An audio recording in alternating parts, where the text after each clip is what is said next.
안녕하세요. 부킹부킹의 윤꾼입니다. 오늘 이야기할 책은 지루할 틈 없는 경제학.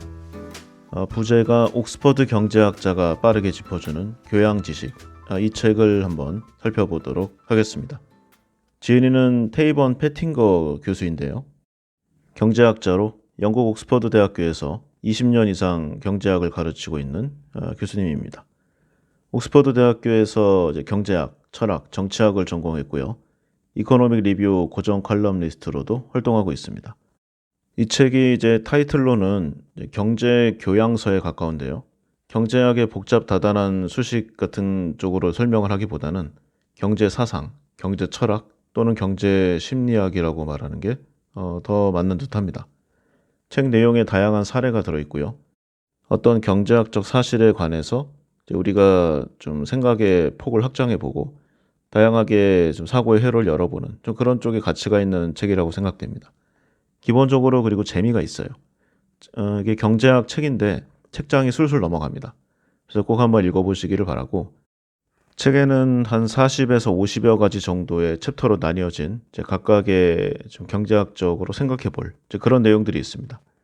제가 여기서 이 내용을 다 하긴 어려우니까 시간이 허락하는 대로 한번 제 기준이긴 하지만 재미있는 내용을 뽑아서 한번 살펴보려고 합니다.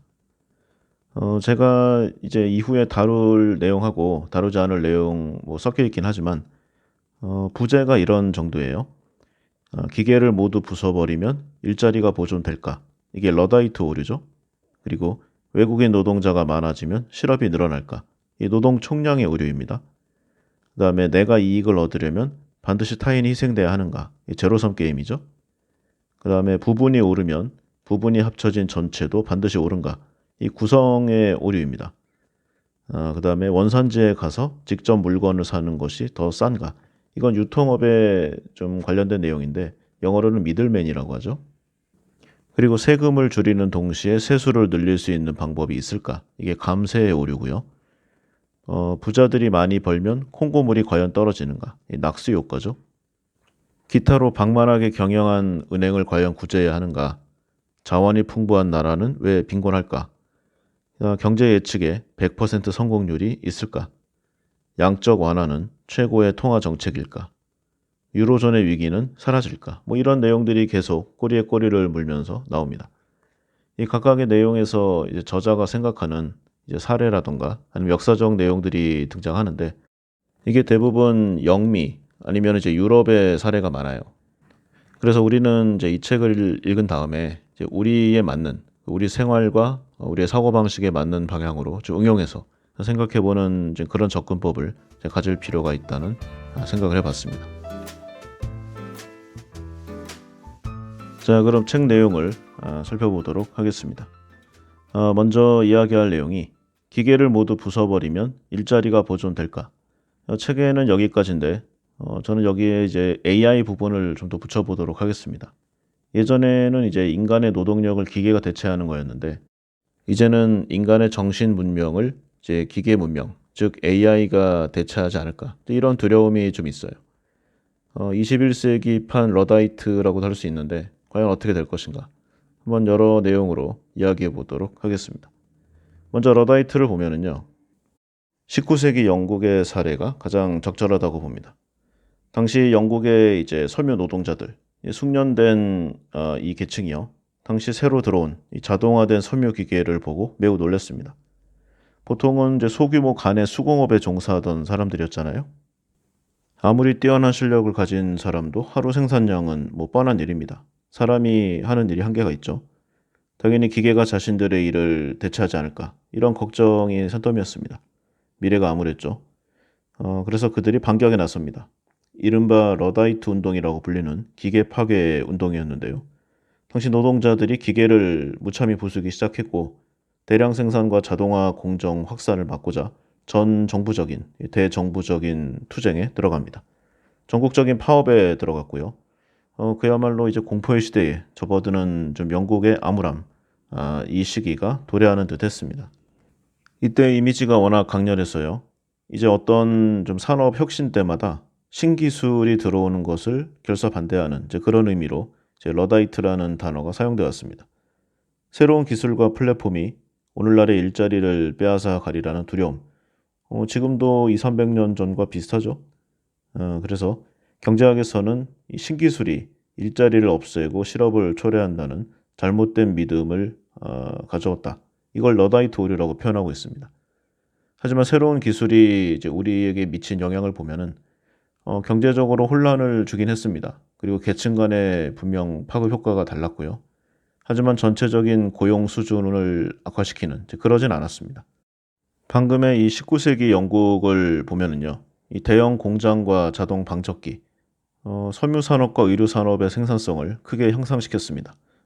물론 당시에 좀 에이스로 평가받던, 즉 수작업으로 옷을 만들어 오던 상당한 실력의 장인들은 이 노동력 경쟁에서 밀려났죠. 기계가 자신들의 생계 수단을 끊고 미래의 빈곤의 원인이 됐다고 느끼는 충분히 이해할 만한 내용입니다. 다만 이제 일반 좀 저숙련 그리고 한정된 업무만 할 수 있는 그런 사람들에게는 이 기계 문명이 아주 각광받을 일이었습니다. 즉 계층에 따라서 영향력이 틀린 거죠. 근데 이제 경제학 전체로 보면은요. 이제 전체 효용, 그러니까 국가 전체의 효용을 더 우월시하는 이제 그런 내용으로 가고 있습니다. 보통 미시보다는 거시경제를 더 우선시하는데 상대적으로 눈에 덜 띄는 2차 효과, 이걸 확인하는 것이 더 중요합니다. 2차 효과의 첫 번째로 보면은 새로운 기계와 공장이 더욱더 많고 더욱더 새로운 고용을 창출해냈죠. 그동안 농장에서 일하던 노동자들이라던가 아니면 공장에서 약간 소외받던 이제 그런 사람들이 더 핵심 인력이 되었습니다. 오늘날의 기준으로 보면은 열악한 조건이었지만요. 당시 제조업의 일자리는 농업 노동자보다 더 많은 임금을 받았습니다. 이는 공장 노동자들이 적어도 농장에서 일할 때보다는 훨씬 높은 생산과 지출 능력을 갖게 됐음을 의미하죠. 그리고 이제 옷을 만드는 과정에서 생산성이 비약적으로 높아지니까요. 전반적인 의류 가격이 낮아졌습니다. 기존에 사람이 하나하나 만드는 이제 소위 말하는 이제 맞춤옷, 이거는요. 당연하게도 부유한 사람들의 전유물이었습니다. 하지만 옷값이 저렴해지면서 더 많은 사람들이 이 옷들을 구매할 여유가 생겼죠. 돈을 더 많이 벌게 되자 자기 마음대로 돈을 사용할 수 있는 이 가처분 소득, 이 실질 소득이죠. 이것도 더 높아졌습니다. 그리고 다양한 상품을 구매할 수 있게 되자 자연스럽게 전반적인 그리고 전체적인 수요도 증가하게 됐어요. 그래서 19세기 때부터 철도, 그다음에 스포츠, 레저 이런 예전에는 상상도 할 수 없었던 또는 일부 부유층들만의 전유물이었던 새로운 산업들이 급격히 성장하게 됩니다. 또 이렇게 수요와 공급이 몰려오니까요. 당연하게도 기술 발전이 더욱 빨라지겠죠. 더욱더 급격해지고 신기술이 발전하면서 이제 연구 개발 부문에 더 많은 돈이 투자됩니다. R&D, 즉 엔지니어링과 디자인 분야에서 새로운 고용이 계속 일어나죠. 물론 이 과정에서 여러 좀 안타까운 내용들 또는 몰락하는 층들도 분명히 나왔습니다. 그러나 사회 전체적으로 보면은 경제는 이제 사라진 오래된 일자리를 대체하고자 더 나은 그리고 더 미래지향적인 일자리를 계속 만들어냈습니다. 예전에 이제 마스터, 장인 이렇게 소수의 숙련공만이 할 수 있던 일들은 많이 사라졌지만요. 더욱 생산적이고 시스템적인 이 공장 제도화 덕분에 다른 일을 할 수 있게 되는 그런 여유가 많아졌어요. 특정 분야에서 실력이 있고 프라이드가 높았던 이제 소수의 이제 그런 사람들에게는 아쉬운 일이었겠지만 전반적으로 비교할 수 없을 정도의 총 효용이 증가했고요. 전체 다수에게는 커다란 새로운 기회이기도 했습니다. 훨씬 많은 사람이 예전보다 더 나은 삶을 살 수 있게 된 것은 분명한 사실이죠. 물론 그렇더라도 이 재분배 과정에서 당연히 고통이 동반됩니다. 장기적으로 새로운 일자리가 많이 생기리라는 기대감만으로는 설득시키기가 어렵죠. 왜냐하면은 이 권력의 헤게모니가 바뀔 때 기존에 이 권력을 갖고 있던 이 기득권층이 격렬하게 반항을 하기 때문이죠. 그래서 이 사람들을 이제 찍어 누를 것이냐, 아니면은 좀 당근을 주고 협력을 받을 것이냐. 역사적으로 여기에 관계된 많은 다양한 사건들이 좀 역사의 한순간으로 기록되어 있습니다. 그리고 일반 계층도 쉽지만은 않아요. 새로운 분야에 적응하는 게 좀 어렵죠. 신기술 분야에 좀 업무 능력을 확보하지 못한 사람들, 새로운 사회에 적응하는 것이 어렵게 느껴질 수 있습니다. 당시에 뭐 농부나 아니면 광부, 어부 이런 사람들이 이런 좀 스마트 팩토리에 관련된 새로운 일자리에 접근하는 것이 정말 어려웠어요. 이 기술과 라이센스를 단시간에 마련하기란 쉽지 않은 일이었죠. 또 지리적 여건도 있었는데 전반적으로 이제 새로운 일자리가 창출되는 좀 모습이 보여지겠지만 일부 노동자는 좀 몇 년 동안 실직 상태에 있을 수 있잖아요. 그러니까 이제 인구 이동도 계속 일어납니다. 미국 같은 경우에는 뭐 우리는 미국이라고 통칭하지만 서부와 동부는 뭐 사실상 다른 나라라고 할 수 있어요. 그러면은 이제 디트로이트 같은 데에 이제 자동차 공장에 실직 노동자가 있는데 저기 뉴욕과 뭐 LA 같은 데서 IT 분야가 뜬다. 그러면은 거기에 적응하는 것도 어렵지만 일단 로케이션이 변합니다. 이것도 괴롭죠. 미국 같은 나라 사이즈는 뭐 우리나라 뭐 부산에서 서울로 간다. 그런 정도가 아니니까 아마 상당히 고통스러운 과정을 동반했을 겁니다. 그리고 숫자 이외에도 문제점이 있어요. 보통 돈을 벌려고 하는 일은 분명하겠지만 또 사람이 돈만 보고 살 수는 없잖아요. 그동안 자신이 해온 그 일자리에서 자부심과 만족감을 갖고 있었는데 이게 없어져요. 자신이 이제 풀코스로 옷을 만들던 숙련된 마스터가 뭐 이론적으로는 분업화된 대형 공장에서 어떤 특정한 파트를 맡아서 반복적인 일을 할 수 있습니다. 하지만 직업의 만족도는 엄청나게 떨어지겠죠. 게다가 항상 자동화 프로세스는 그 비율이 더 높아지기 마련이니까 점점 지금 하던 일보다도 못한 일, 그리고 결국에는 밀려나게 되는 그런 코스를 밟게 됩니다. 그래서 이런 점들을 보면은 러다이트 운동이 일어났다는 것 자체를 심정적으로 이해할 수는 있습니다. 하지만 이게 분명 잘못된 행동이라는 거는 알고 있죠. 우리 모두 다. 비록 동정심이라던가 안타까운 감정은 가질 수 있지만요. 옷을 다 손으로 만들고 자동차를 다 사람들의 이제 협력만으로 만들어내는 그 시대. 당연히 생활 환경도 그에 비례합니다. 옷을 직접 손으로 만드는 그 사람들의 생활 환경 그리고 일자리를 보전해 주고자 1800년대 초반의 생활 수준으로 돌아가고 싶은 사람은 없을 거예요. 따지고 보면 지금 우리의 일상생활은 다 이런 과학 발전에 좀 연결된 그리고 총합이라고 할 수 있습니다. 증기기관과 방적기, 전기 이런 뉴 테크놀로지가 생산성을 비약적으로 높이고 그리고 기존 분야의 고용 중단이 있었지만 어쨌든 훨씬 더 높은 생산 효율 그리고 더 많은 임금이 보장되는 일자리로 대체됐습니다. 뭐 탄광이라든가 농업 분야에서 일자리 감소는 안타깝지만 석탄 광부를 좀 기반으로 하던가 아니면은 농업을 국가의 기반 산업으로 하는 나라에서 과연 좀 영화를 볼 수 있을 것인가? 그리고 예전에 일하는 방식이 확실히 힘들었죠. 아무리 돈을 많이 준다고 해도 무덥고 컴컴한 이 광산 갱도 몇 킬로미터 아래에서 일을 한다. 그러면은 과연 하고 싶겠습니까?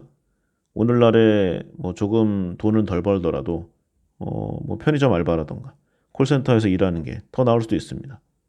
그리고 건강적으로 확실히 이득이 있죠. 그래서 뭐 이런 러다이트 문제가 좀 해프닝으로 끝난 그런 부분들이 분명히 있습니다. 그런데 문제가 있어요. 이제 새롭게 시작되는 21세기 이후에 이 AI 여기서는 과연 러다이트를 어떻게 봐야 할 것인가? 지금까지는 이제 사람들의 개인적인 이기심이라고 좀 밀어붙이고 공격할 수 있었습니다. 그런데 이제 새로 오는 첨단 기술과 AI 인공지능의 21세기 사회, 이 러다이트 오류가 어쩌면은 좀 오류로 끝나지 않을 수도 있는 그런 상황이 됐어요. 아까는 안 좋다고 말하고 지금은 그렇다고 말하면은 좀 이율배반적이 될 수 있지만요. 현재 AI 기반으로 나오는 신기술이 사람들의 일자리를 대체하는 수준이 아니라 없애버리고 있습니다. 왜냐하면 그때는 사람의 노동력을 사람으로 대체하는 거잖아요. 그런데 오늘날의 이 내용을 보면은 이제 새로운 기술을 익히기도 어렵지만 사람이 오랜 시간 고생해서 익히고 숙련한 그 테크놀로지들이요. AI는 몇 분, 좀 심하게는 몇 초 만에 좀 익혀서 더욱더 고퀄리티로 뽑아낼 수 있는 이제 그런 상황이 됐어요. 현재도 뭐 택시 운전사라든가 교사, 뭐 배달 기사, 그다음에 공장에서 이제 특정 부분을 반복적으로 수행하는 업무들, 이런 직업은 완전히 대체가 가능합니다. 현재도 가능해요. 다만 못하는 것이 약간 좀 고용이라든가 아니면 선거라든가 이런 좀 정치 사회적인 문제 때문이죠. 그래서 원래 새로운 기술이 나오면은 국가 전체의 총소득을 증가시켜야 하는데 신기술이 이제 더 높은 소득, 새로운 일자리, 더 짧은 노동 시간, 더 많은 여가 활동 이렇게 모든 인간의 생활 수준을 계속해서 높여야 받아들여질 수 있을 겁니다. 근데 현실은 그렇지가 않죠. 현재를 보면은요. 새로운 기술과 새로운 직업이 이 강력한 어떤 좀 독과점 기업을 소유한 사람들이나 아니면 기계를 프로그래밍 할 수 있는 소위 말해서 코딩을 할 수 있는 이런 고도로 숙련된 노동자들에게만 좀 불균형적인 혜택이 돌아가는 그런 시스템이 됐어요. 어떤 좀 특정한 육체 노동에 특화됐다거나 아니면은 좀 사람이 오랜 기간 연마해서 좀 그 실력을 쌓아야 가능한 어떤 일들 바로 자동화에 대체됩니다. 그래서 이 현대 AI 경제가 요구하는 이 프로그래밍 아니면은 훨씬 더 전문적인 작업에 이제 들어올 수가 없어요. 한마디로 이전 직업을 놓고 새로운 직업에 올 수 있는 길이 원천 차단되었다는 겁니다. 예전에는 디트로이트에서 자동차 생산하던 사람이 물론 힘들겠지만 새로운 분야에서 일을 하는 게 가능했어요. 그러니까 뉴 테크놀로지를 받아들이는 것이 물론 힘들었지만 가능한 개인이 할 수 있느냐 없느냐 그 선택의 문제에 가까웠습니다. 그러나 이제는 아예 엄두를 못 낼 그런 상황이 된 거죠. 그런데 더욱 문제는 이렇게 사람이 불가능한 일을 AI는 아주 간단하게 해버린다는 겁니다. 그러면 어떻게 할 것이냐? 21세기 러다이트 운동을 벌여야 할 것인가? 3D 프린터와 배달 드론을 때려 부셔야 하는 것인가? 러다이트의 정당성을 확보해서 보다 더 인간 친화적인 그런 환경과 사회를 만들어야 하는 것인가? 그럴 리가 없겠죠.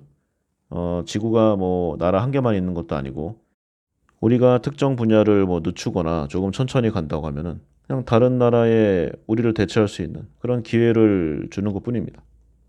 그런데 지금까지는 이런 문제가 비교적 좀 적었어요. 그러니까 생각보다는요. 왜 그랬냐면은 기계가 인간의 노동력을 대체할 수는 있겠지만 AI가 인간의 좀 워크아워를 줄일 수는 있겠지만 인간의 감성이라든가 아니면 인간의 지성 이런 걸 따라올 수는 없다. 인간의 감정을 이해할 수 없을 것이다. 이런 좀 인식이 저변에 깔려 있었기 때문입니다. 따라서 어떤 좀 정량적으로 대체 가능한 일자리는 없어지겠지만 예술가라든가 뭐 미술가, 음악가 이런 쪽의 사람들은 살아남아서 그 기반으로 좀 변혁을 실천하면은 그래도 또 살아남을 수 있을 것이다. 사람은 강하니까. 뭐 이런 인식이 있었어요. 그런데 과연 그럴까라는 생각이 요즘 많이 들고 있습니다. 예전에 몇 번 했었는데요. 인간을 대체할 수 있는 이제 인조인간을 만들어내는 일, 소위 말해 이제 사이보그라고 하는데 이게 기술적으로 전혀 불가능한 내용이 아닙니다. 벌써 몇 년 됐어요. 테슬라의 창업자인 일론 머스크.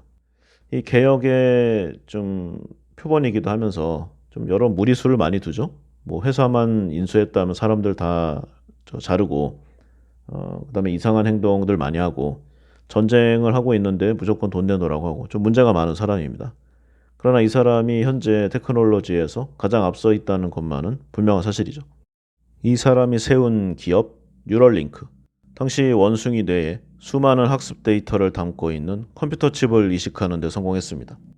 이게 벌써 몇 년 전이에요. 당시에 이제 일론 머스크가 직접 기술 시연을 선보였었는데 칩이 이식된 이제 쥐, 원숭이, 돼지 이런 동물들이요. 손발과 같은 신체를 사용하지 않고 생각만으로 비디오 게임을 할 수 있는 것을 공개해서 영상으로 발표했습니다. 인공지능적 차원에서는 뇌에 칩을 이식하는 가설이 많이 논의됐지만 실제로 컴퓨터와 연결된 칩을 인간의 뇌에 이식하거나 아니면은 인간의 뇌와 로봇의 뇌를 연결함으로써 인간의 지능과 감정 시스템을 로봇에서도 구현할 수 있음을 이론적으로 그리고 기술적으로 보여준 사례죠. 당시 굉장히 센세이셔널했습니다. 그러면 이런 좀 프로토타입이 나오면은 응용이 나오잖아요. 그래서 인간의 뇌에도 칩을 심어서 인공지능 로봇과 연결해서 뭐 예를 들어 치매 이런 좀 뇌의 지각이나 감각 활동에 장애를 겪고 있는 환자 치료도 가능합니다. 기술적으로는 가능한 이 시나리오, 인간을 대상으로 하는 실험이 완료되면은 상용화를 추진한다고 하는 계획인데 이게 이제 발전하면은 아까 이야기한 사이보그가 되는 겁니다. 어떻게 이게 가능하냐? 현재 보면은 전 세계적으로 뭐 예를 들어 이제 미국 FDA 홈페이지만 봐도요. 인공 장기, 인공 혈액, 뭐 인공 혈관 이런 내용들이 수천 수만 가지가 공개돼 있습니다. 그런데 세상에는 비공식적으로 또는 비공개적으로 연구하고 있는 회사가 많을 거잖아요. 그러니까 전 세계 어디에서는 상당한 성과를 낸 회사들도 있을 겁니다. 또는 앞으로 뭐 기간의 문제지 분명 어떤 성과가 나올 거예요. 그리고 다음에는 인간의 바디, 이게 몸 껍데기라고 할 수 있는데 이거는 뭐 너무 쉽죠. 예를 들어서 이제 여성 단체가 많이 좀 문제 삼고 맡고 있는 일본의 리얼돌. 이게 좀 젤라틴 성분이라든가 아니면 인체 성분을 모방해서 좀 모형을 만든 건데 뭐 한마디로 인형이죠. 그러면은 이 인형 껍데기에 나중에 좀 성공할 인공 장기와 인공 혈액 그리고 인공 혈관 뭐 기타 이런 내용들을 연결한 다음에요. 이 뉴럴링크로 이제 자신의 기억을 이제 소프트웨어 데이터화 해가지고 여기 이식을 한다. 그러면 과연 이것을 우리는 무엇이라 불러야 하겠습니까? 저는 인조인간 또는 사이보그라고 할 수 있을 것 같아요. 그러면 그 사람은 사람인가 아니면 기계인가? 참 헷갈립니다. 왜냐하면 지금 우리의 기억이라는 것도 굳이 공학적으로 따지고 보면은 전기 신호예요. 그러니까 특정한 전기 신호를 계속 좀 깜빡깜빡 하면서 우리 신체 기관에 명령을 내리고 우리가 눈으로 보고 귀로 듣는 이런 내용들을 이제 뇌라는 기억 저장 장치에 쌓아가는 겁니다. 그래서 이 뇌가 망가지면은 사람이 알츠하이머나 치매, 기타 이제 또는 뭐 감각기관의 상실 또는 죽음에 이르는 거죠. 그러니까 이것만 계속 갈아주면은 이론적으로는 영생도 가능하다는 겁니다. 이게 굉장히 심각한 문제인데 지금까지는 그래도 사람들이 괜찮았어요. 왜냐하면은 이건 선택의 문제잖아요. 예를 들어서 내가 이제 나이가 좀 많이 들고 그다음에 몸이 노쇠해져서 이제 죽음을 앞두고 있습니다. 그러면은 만약에 이런 기술력이 있으면은 선택할 수 있어요. 이대로 그냥 소멸할 것인가 아니면은 좀 인공적인 좀 몸과 장기 그다음에 AI를 동원해서 나의 기억을 새로운 몸에 계속 이식하면서 살아갈 것인가. 뭐 공상 과학 만화 영화 같은 내용이지만 이론적으로는 가능합니다. 그러니까 이것을 인간이 과연 선택할 것인가 말 것인가 이 부분이었기 때문에 매우 좀 생각하기에 따라 고통스러운 문제지만 아주 심각해지지 않고 넘어가는 그런 부분이 있었어요. 그런데 이제 사회 전반적으로 AI에게 대체되는 이 강제로 좀 소멸하게 되는 그런 단계가 되니까 이제 긴장감이 바짝 든 거죠. 전체를 다 하기는 좀 어려우니까 인간의 감각에 관련된 내용만 한번 보겠습니다.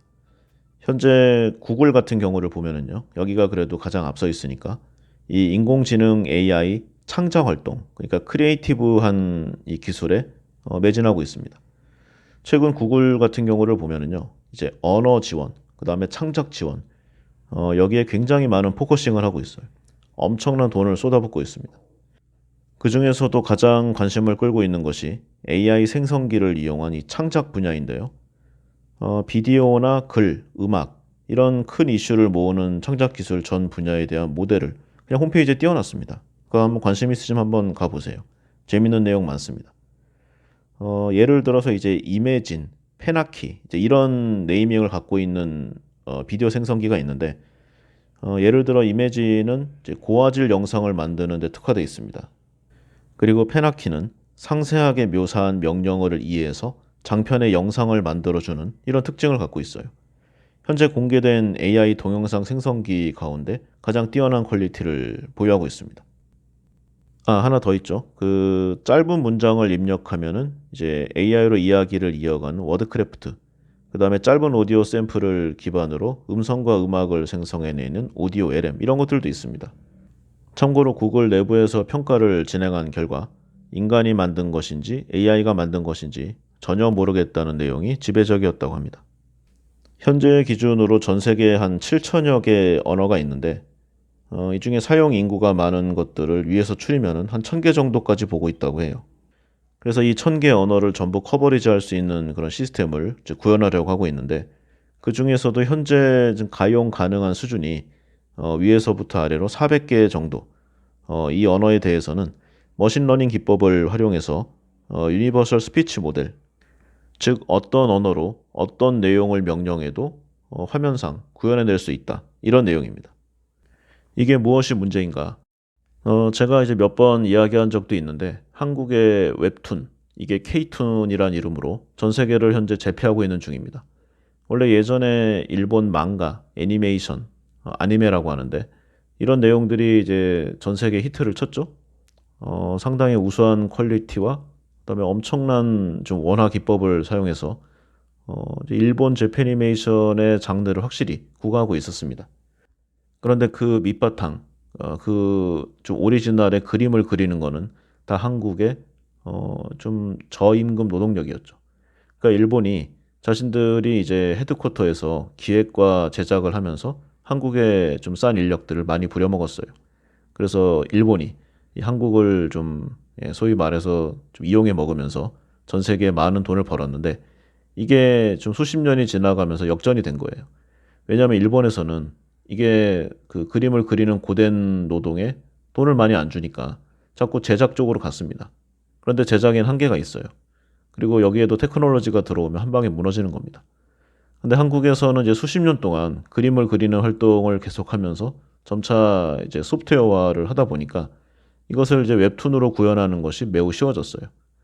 물론 여기에는 이제 일본은 어떤 수익이 있으면은 90%는 회사가 가져가고 10%를 저자에게 주는 이 안 좋은 조건이 있었지만 참고로 한국은 한 6, 70%를 저자가 가져갑니다. 근데 이제 기술적인 문제가 컸다는 거죠. 그래서 이제 일본 다음으로 한국이 지금 이 웹툰 문화로 전 세계를 제패하고 있는데 생각보다 미국이라던가 유럽에서 제재가 크지 않았어요. 그러니까 한국 웹툰이 혼자 다 해먹는다. 이런 말은 있었지만 그에 비해서는 생각보다 그렇게 과도한 제재가 있지 않았습니다. 저는 좀 의구심이 있었어요. 왜냐하면 예를 들어서 제가 미국이나 아니면 유럽에 어떤 해당 좀 권한이 있으면은 저는 제재할 겁니다.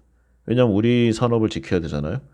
그래서 뭐 WTO라던가 이런 국제 분쟁에 적용되지 않을 정도의 이 단계까지 계속 규율과 규제를 했을 겁니다. 그런데 그런 게 없었어요.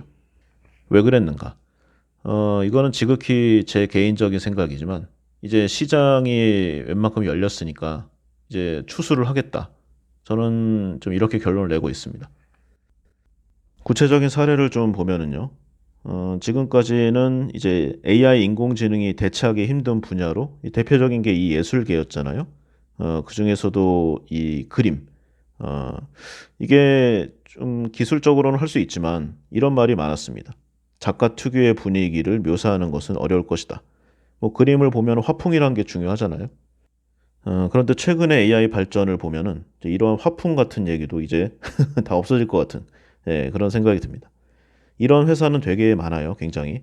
예를 들어서 제가 보고 있는 회사가 이제 안라탄이라는 미국의 스타트업인데 여기에서 내놓은 이제 머신러닝 기반 AI 이미지 제작기, 이게 일러스트레이터 업계는 물론이고 이 웹툰과 웹소설, 게임 이쪽의 콘텐츠 업계에 큰 파장을 일으키고 있습니다. 근데 분명히 말씀드리지만 이 회사 하나만 있는 게 아니라 수십 수백 개가 더 있습니다.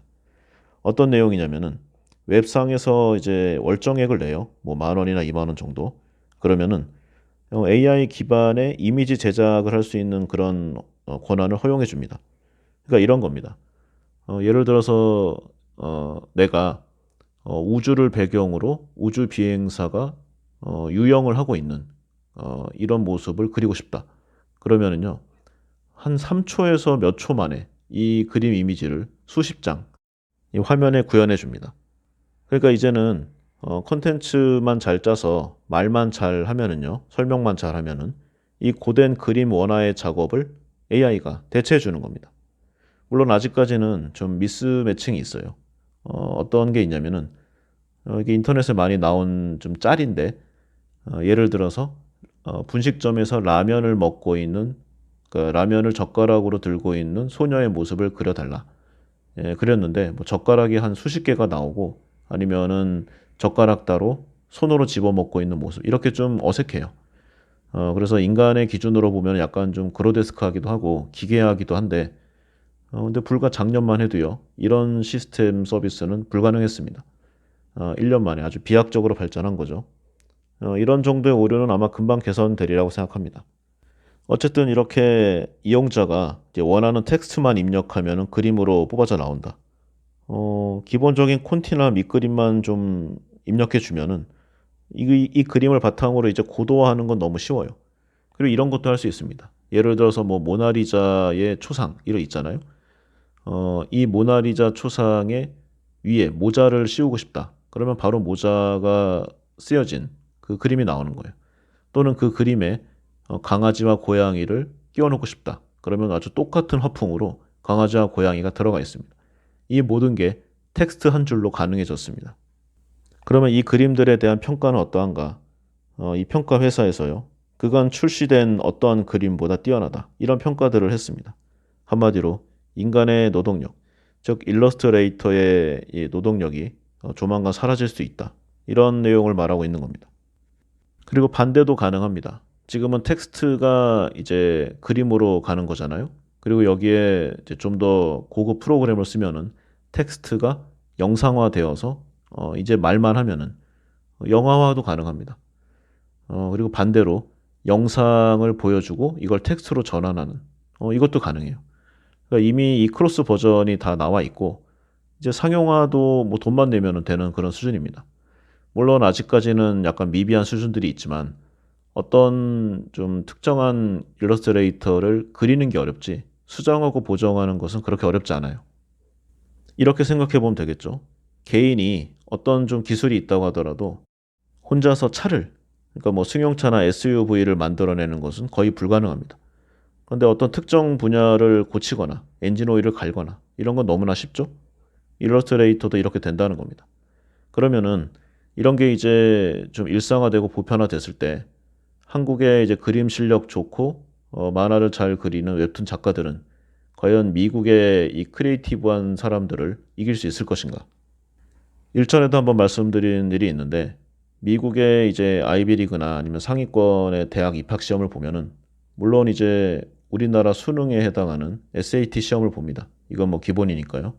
그런데 이 사람들을 고르고 고르는 기준의 최상단에는 에세이, 그러니까 자신의 생각과 의견을 글로 표현하는 능력을 지금도 최상단에 두고 있습니다. 아무리 이 SAT 성적이 좋아도 이 에세이를 잘 못 쓰면은 입학이 허가되지 않습니다. 이제 앞으로 크리에이티브만 남는 것인데, 근데 지금까지가 이제 이런 느낌이었잖아요. 그런데 여기에 또 다른 문제가 또 나오고 있습니다. 보통 딥러닝이라고 하죠. 컴퓨터에게 이제 기계학습을 시키는 겁니다.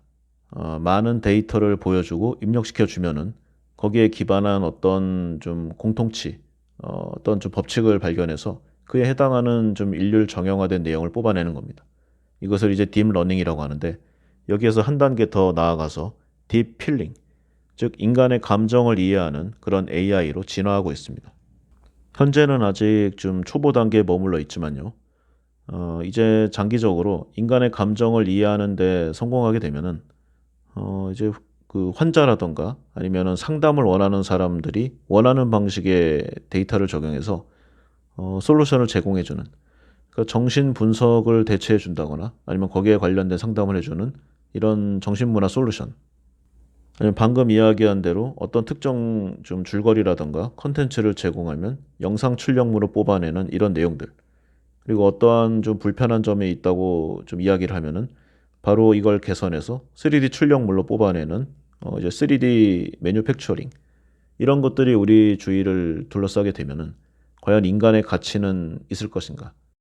인간은 과연 미래 사회에도 쓸모 있는 존재로 대접받을 것인가? 이런 좀 무서운 생각이 좀 뇌를 떠나가지 않는 그런 일들이 이어지고 있습니다. 러다이트 운동과 AI 문화 과연 미래는 어떻게 될 것인가 한번쯤 고민해 보시기를 바랍니다. 자, 다음으로 살펴볼 내용은 외국인 노동자가 많아지면 실업이 늘어나는가, 즉 노동 총량의 오류 편입니다. 이 전체 경제에서 일자리 수가 항상 고정돼 있다는 이 잘못된 믿음 때문에 발생하는데요.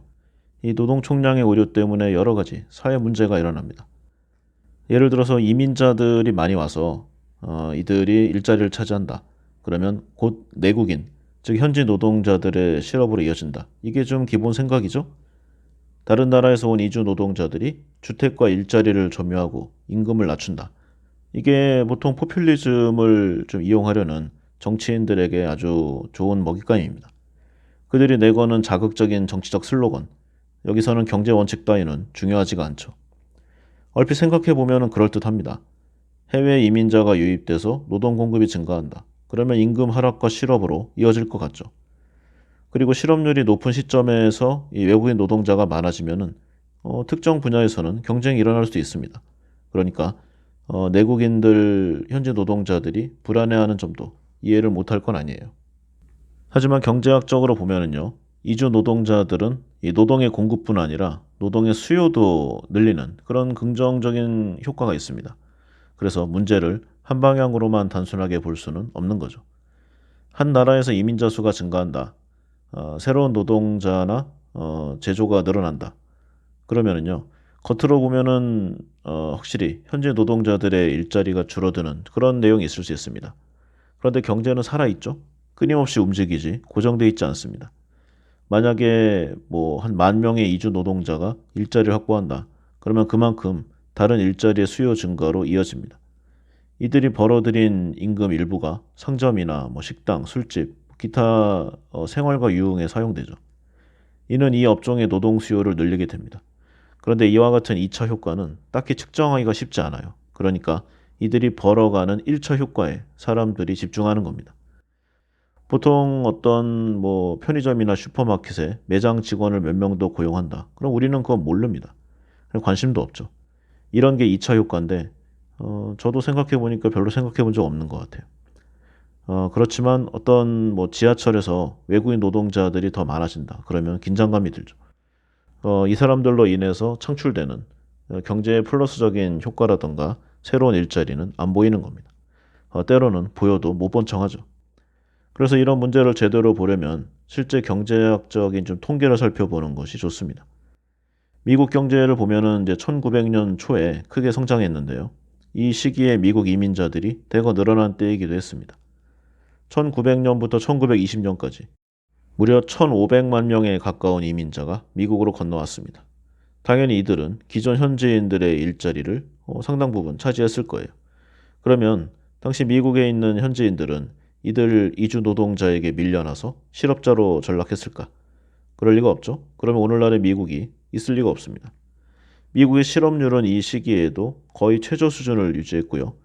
실제로 1900년도의 실업률은 약 5%였는데 1920년도, 그러니까 1,500만 명의 이민자가 왔을 때도 오히려 4%로 떨어졌어요. 반면 이 기간 동안의 실질 임금은 더 올랐죠. 다르게 말하면은 이 대량 이주 시기, 그야말로 엄청난 국가 하나가 넘어왔다고 할 수 있는 이 시기에도 일자리는 줄지 않았습니다. 오히려 경제 성장이 촉진됐고요. 급속히 성장하는 경제에서 새로운 일자리가 창출되고 임금이 오르는 긍정적인 요인으로 작용하게 됐습니다. 대량 이주가 경제 성장을 가속화하고 일자리 창출에도 아주 긍정적인 영향을 미쳤음을 보여주는 통계 굉장히 많습니다. 우리나라만 있는 것도 아니고 전 세계적으로 그냥 웬만한 통계 기관만 하나 쳐봐도요. 다 엄청나게 많이 나옵니다. 그러나 사람들은 이러한 보이는 사실을 믿지 않죠. 예를 들어서 대량 실업 사태가 벌어진 상황일 때를 보면은요. 이건 그냥 경기가 침체 국면이라서 현지 노동자들이 일자리를 구하지 못한 겁니다. 그러나 이 시기에는 대량 이주가 발생해도 여전히 높은 실업률이 지속되죠. 그리고 일부 직종에 따라서는 현지 노동자들은 실업자로 있는데 새로운 이민자들이 일자리를 얻는 경우가 있습니다. 그러면은요, 화가 나고 분노가 일어납니다. 공격의 대상이 필요해요. 어쨌든 이런 경우에 사람들은 이민자들이 실업 위기를 악화시킨다고 인식할 수 있습니다. 지금도 그래요. 그런 인식이 많습니다. 외국인 노동자가 한국의 일자리를 대체한다. 우리들의 일자리를 뺏어간다. 그럼 한번 생각해 보겠습니다. 지금 밖을 보면은요. 사람이 없어서 주말 영업을 못하는 식당, 가게들이 부지기수입니다. 지금 보통 왜 그런 교차로나 뭐 가로수? 구인 구직하는 그런 페이퍼 같은 거 있잖아요. 그거 하나만 보십시오. 엄청나게 많은 일자리들이 쌓여 있습니다. 한국에 오는 좀 이민 세대 또는 일자리를 구하러 오는 사람들은 어쩔 수 없이 이런 저숙련 그리고 반복 노동을 하는 이런 일자리를 구할 수밖에 없어요. 제 친구들도 개인 자영업이나 이런 사업을 하는 친구들이 많은데 국적 불문이고 그냥 내가 말하는 거 알아들을 수만 있으면은 당장 월 300에 채용한다고 합니다. 이것도 세후예요. 그런데 아무도 안 옵니다. 왜냐하면 시와호 공단에 있고 주물 공장이니까 뭐 좀 유독가스가 좀 나오고 먼지 투성이고 그리고 출퇴근도 괴롭고 그러죠. 그러니까 기숙사에 살아야 됩니다. 밥도 삼시세끼 다 먹여주고 복리도 엄청난데 아무도 안 와요. 일자리는 넘쳐납니다. 이민해 온 사람들은 이런 곳에 많이 가요. 이건 반대로 봤을 때 우리나라가 예전에 20세기 초에 미국이라든가 이럴 때 좀 이민 많이 갔잖아요. 그럴 때 목화밭에서 얼마나 고생 많이 했습니까? 여기에 관련된 영화로 이제 윤여정 씨가 좀 상을 받기도 했죠. 이런 내용이 있는데도 사람들은 이제 분노의 대상이 필요해요. 그것도 나보다 약한 그 누군가. 그리고 일자리를 구하는 입장에 생각해 보면은요. 만약에 내가 이제 뭐 중국인이나 아니면 터키인인데 저기 한국에 일자리를 구하러 가고 싶다.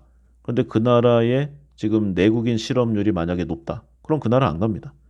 자국민도 일자리가 없는데 과연 외국인은 나한테 일자리가 있을 것인가? 그러니까 이렇게 생각해 보면은 한국은 일자리가 많은 겁니다. 그 사람들한테. 왜냐? 내국인들이 하지 않는 일자리가 많으니까. 이거죠.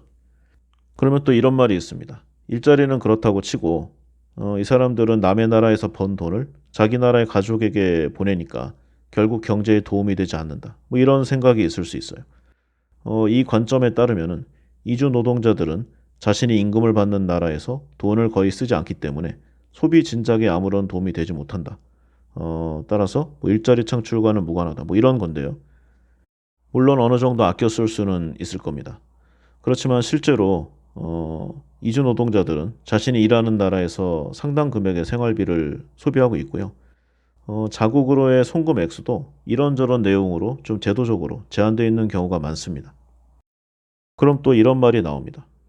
평균 노동 시간을 줄여서 일자리를 창출시키자. 책에 나온 사례인데요. 실업률이 10%이고 평균 노동 시간이 주 40시간이라고 가정해 보니 계산치가 있습니다. 이때 실업률 감소 해법으로 주당 근무 시간을 40시간에서 30시간으로 줄이는 방안이 고려됐어요. 주당 최대 근무 시간을 30시간으로 제한한다. 그러면 기업은 이제 손실이 발생하잖아요. 그래서 이 노동 시간을 보충하고자 더 많은 노동자를 고용해야 하므로 명목적인 실업률을 낮출 수 있습니다. 이론적으로는 일리가 있어 보이죠. 이 기업이 줄어든 25%의 노동 시간을 상쇄하기 위해 추가 노동력을 확보한다. 그럼 결과적으로 일자리가 증가해서 실업이 감소할 것입니다. 라고 생각되지만요. 실제 상황은 이렇게 단순하게 흘러가지 않습니다. 주당 최대 근무 시간이 30시간이 된다. 그러면 기업은 노동자에게 더 많은 생산성을 끌어내는 쪽으로 조직관리 전략을 수정하게 됩니다. 즉 가혹하게 대하게 되고요. 주 40시간 시절의 생산성을 유지하고자 모든 수단을 동원할 겁니다. 초과 근무 수당을 지급하거나 인사평가에 적용할 성과지표를 바꿀 수도 있고 생산성을 높이는 새로운 기술이나 기계를 도입할 수도 있습니다. AI를 도입하는 게 가장 대표적이겠죠. 여러 경제학적 내용을 굳이 들출 것도 없고요. 어떤 나라든 간에 정부는 바보가 아닙니다. 보통 해당 국가의 국민들은 맨날 정부 욕을 하지만요. 정부에서 이 해당 직무를 하는 사람들은 그 나라에서 가장 베스트 인텔리들입니다. 해당 직무에는 최고의 능력과 퍼포먼스를 가진 사람들이라는 거죠. 그래서 만약에 어떤 나라에서 그 필요한 노동력을 자국인들로 다 해결할 수 있다. 그러면은 외국인에게 문호를 개방하는 나라는 단 한 나라도 없을 겁니다. 왜 외국인 노동자들을 받아들이는 것이냐? 그것이 바로 대한민국에게 이익이 나기 때문이라는 거죠. 조금 다른 이야기인데요. 직장 생활의 애환을 담은, 그러니까 어떤 직장 재직자들의 좀 이야기를 담은 그런 앱이 있습니다. 그러니까 여기서는 자기 회사에 인증을 한 다음에 어떤 글을 올리기 때문에 상당히 공신력이 있다. 이런 좀 이미지가 있어요. 여기에서 어떤 은행에서 이제 일하는 사람이 올린 이 글이 사람들의 좀 민심을 자극하는 일이 있었습니다. 내용을 한번 그대로 읽어보겠습니다. 내가 요즘 은행 창구에서 일하며 느끼는 것. 내가 말하고 싶은 건 세금이 녹고 있다 이거다. 근로장려금부터 시작해서 한국 내에 조선족에게 주는 정착지원금, 그리고 각종 기초수급들, 기초수급 안에 생계급여, 주거급여, 의료급여 등등이 있고 그에 따라 차등적으로 수령하는 거 다들 알고 있나? 나도 안 궁금했는데 자연적으로 알게 되더라. 정말 생각보다 많은 사람들이 사지 멀쩡하고 일 안 하고 그래도 그냥 수당 받고 살아. 한 명이면 90만 원 돈 나오고 부양가족 하나 있음 120 넘게 나오는데 또 수입이 있더라도 세금 신고 안 하는 현금 수입이라 티도 안 난다. 또 국민행복적금이라고 있는데 결혼 이민 여성이나 근로장려금 수령자 등 높은 이자로 월 50만 원씩 적금하게 해주는 거. 젊은 애들이 최신 폰에 에어팟 끼고 와서 이걸 가입한다. 흐흐. 나라에서 연락이 왔대. 신청 자격 되니까 근로장려금 받으라고. 그럼 통장에 150씩 꽂힌다. 자, 이런 내용인데요. 느낌이 어떠십니까? 막 피가 끓어오르나요? 막 분노가 막 치밀어 오릅니까? 결론적으로 이렇게 될 수가 없습니다. 여기 글쓴이를 보면은 근로장려금부터 이제 중국 동포, 조선족이죠. 여기에 지원되는 정착지원금, 각종 기초수급들을 언급한 다음에 기초수급 안에 뭐 생계, 주거, 의료 뭐 이게 있고 뭐 차동적 지급되는데 알고 있냐 이렇게 이야기를 하고 있어요. 근데 공식적으로 현재 중국 동포에게 별도로 지원되는 정착지원금은 없습니다. 있는 곳이 있어요. 바로 탈북자들 지원금인데요. 정착지원금이 있습니다. 기본금과 가산금, 장려금이 있고요. 이 외에도 취업장려, 직업훈련장려, 자격취득장려금 등이 상당 부분 지원됩니다. 이 중 정착지원금은 1인 세대 기준 최저 700만 원, 그리고 정착가산금은 연령 및 건강 상태에 따라 최대 1,540만 원, 그리고 정착장려금은 직업훈련 수료 및 취업기간 등을 고려해서 최대 2,510만 원이 지급됩니다. 그런데 이거는 이제 모든 조건을 다 갖췄을 때 얘기고 정부가 이쪽 방향으로 생활을 시작해라. 이런 모든 좀 지침을 따랐을 때 나오는 거기 때문에 실제로는 다 받기가 어렵습니다. 그리고 뭐 국민행복적금이라는 게 있다고 이게 결혼 이민 여성이나 뭐 근로장려금 수급자에게 높은 이자로 월 50만 원씩 적금하게 해준다. 여기다 또 자극적인 내용을 썼죠. 젊은 애들이 최신 핸드폰에 에어팟 끼고 와서 다리 까딱까딱 하면서 가입한다. 이렇게 좀 사람들의 마음에 불을 지릅니다. 국민행복적금을 보면은요. 기초생활보장 수급자라던가 탈북자, 결혼 이민 여성, 아니면 이제 내국인 근로장려금 수급자 이런 사람들이 가입 대상입니다. 해당 적금은 이제 한 작년 기준으로 기본금리가 한 4.5% 정도, 그리고 만기 시에 우대금리를 한 2% 정도 더 줍니다. 그러니까 계약 기간 1년 동안 매달 최대 50만 원씩을 적립할 수가 있어요. 이게 가입 기간이 6개월이 넘으면 뭐 주택 구입이나 입원, 출산 등의 사유로 적금을 해지해도 기본이율 4.5%를 보장하는 그런 혜택은 있습니다. 그런데 이런 식으로 말하면은 우리는 중소기업 직장에 재직해서 어떤 특정 개월수를 채우면 엄청난 지원금이 나오죠. 그리고 어떻게 생각해도 내국인에게 더 많은 지원을 주는 것이 당연합니다. 그리고 이 글을 보면은 마지막에 또 한 줄을 붙여요. 귀화한 조선족 중에 집 분양받은 사람, 현금 많은 사람들도 많다. 도대체 나는 왜 매일 출근하면서 이렇게 빡세게 일하고 사는 건지 현타가 온다. 뭐 이런 내용들이 있습니다. 저도 이 글을 보니까 보자마자 화가 나더라고요. 나도 어떻게 살고 있는데. 잘 생각해 봐야 됩니다. 사람이 사랑으로 살 수 없고 증오로 살 수 있다. 뭐 이런 내용 몇 번 했잖아요. 사람이 사는데 좀 만만한 증오의 대상이 있을 때 굉장히 편합니다. 그냥 사정없이 욕을 해요. 이 사람들은요, 아까 이야기한 대로 내국인들이 절대로 하려고 하지 않는 그런 쪽에서 일을 합니다. 그런데 오히려 사람들의 좀 어떤 좀 일자리를 뺏어간다고 할 수 있는 화이트 앵글로 섹슨, 즉 백인, 유럽이나 미국계 백인들에게는 정말 너무할 정도로 관대합니다. 왜냐하면 뭔가 좀 어렵거든요.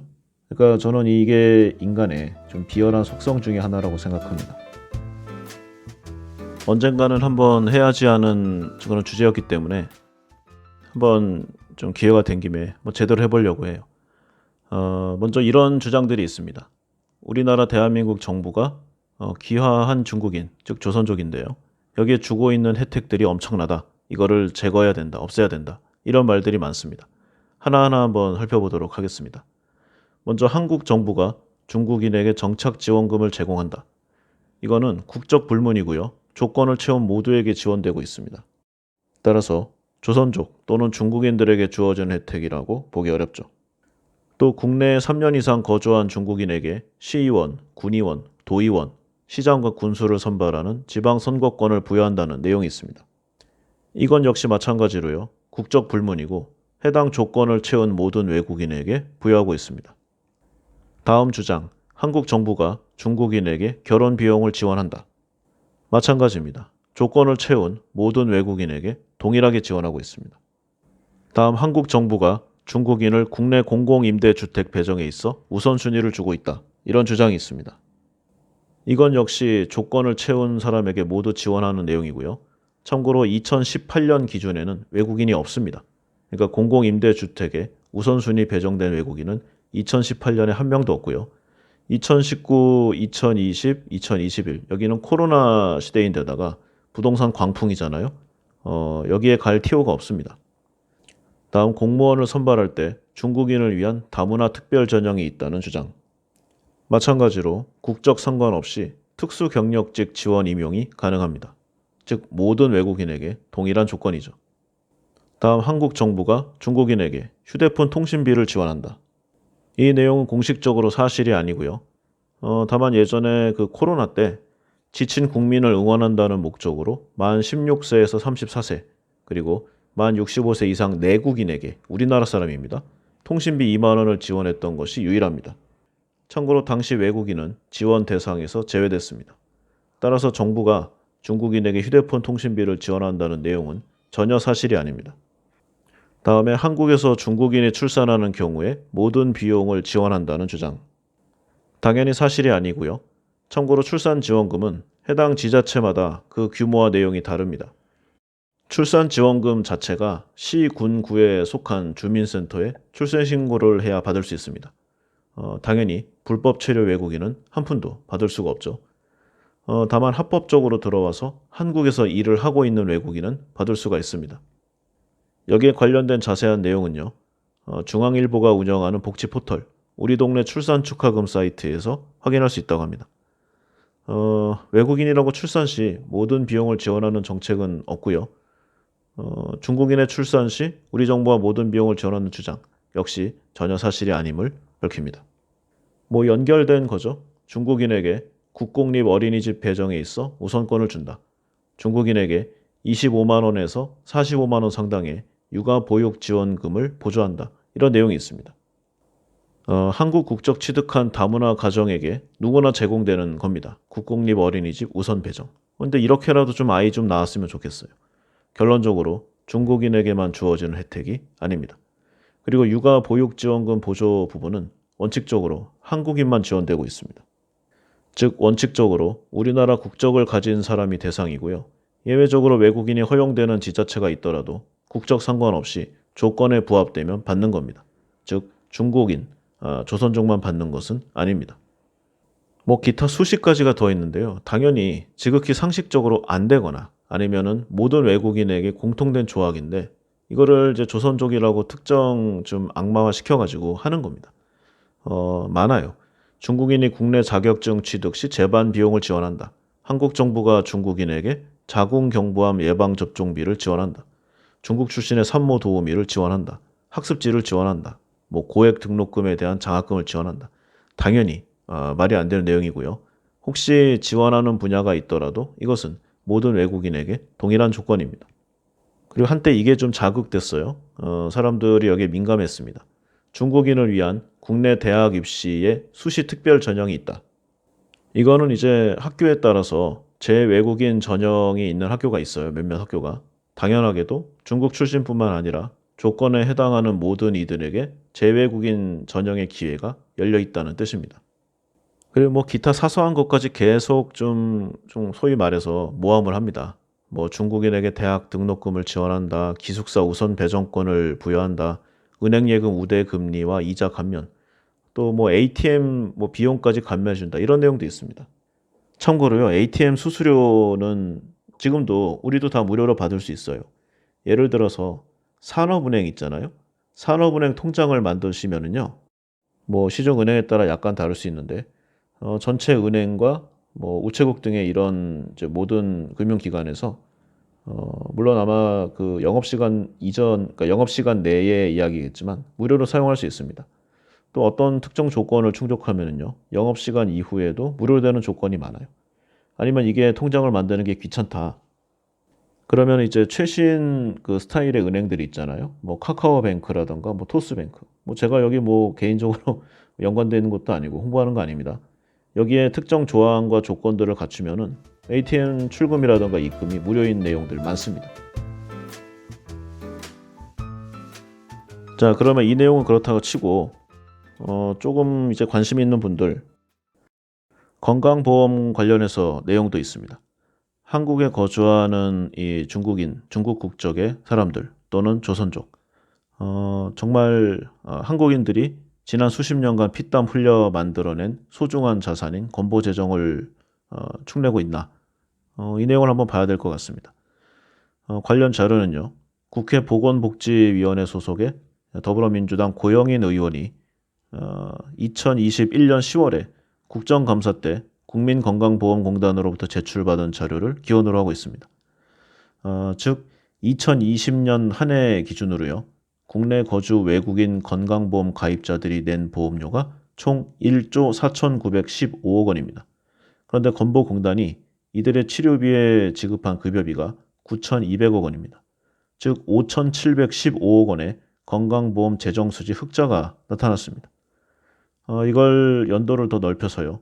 2017년부터 2020년까지 4년치를 합산해도 재정수지가 총 1조 4,095억 원의 흑자를 기록했습니다.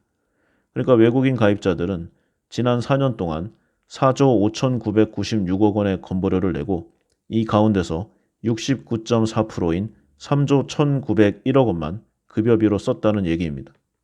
한마디로 이들 한국 건보 재정에 막대한 이득을 가져왔다는 거죠. 그럼 또 이번엔 이런 얘기를 합니다. 전체 외국인이니까 조선족하고는 다르지 않냐. 전체 외국인의 거의 대다수가 이제 조선족입니다. 그러니까 이들이 뭐 급여라던가 이렇게 돈을 벌어갈 때는 이들이 다 가져갔다고 하고 어떤 걸 낼 때는 전체 외국인이 내지 않았냐. 이러면은 말이 안 맞죠? 그럼 이번엔 또 특정 사례를 갖고 옵니다.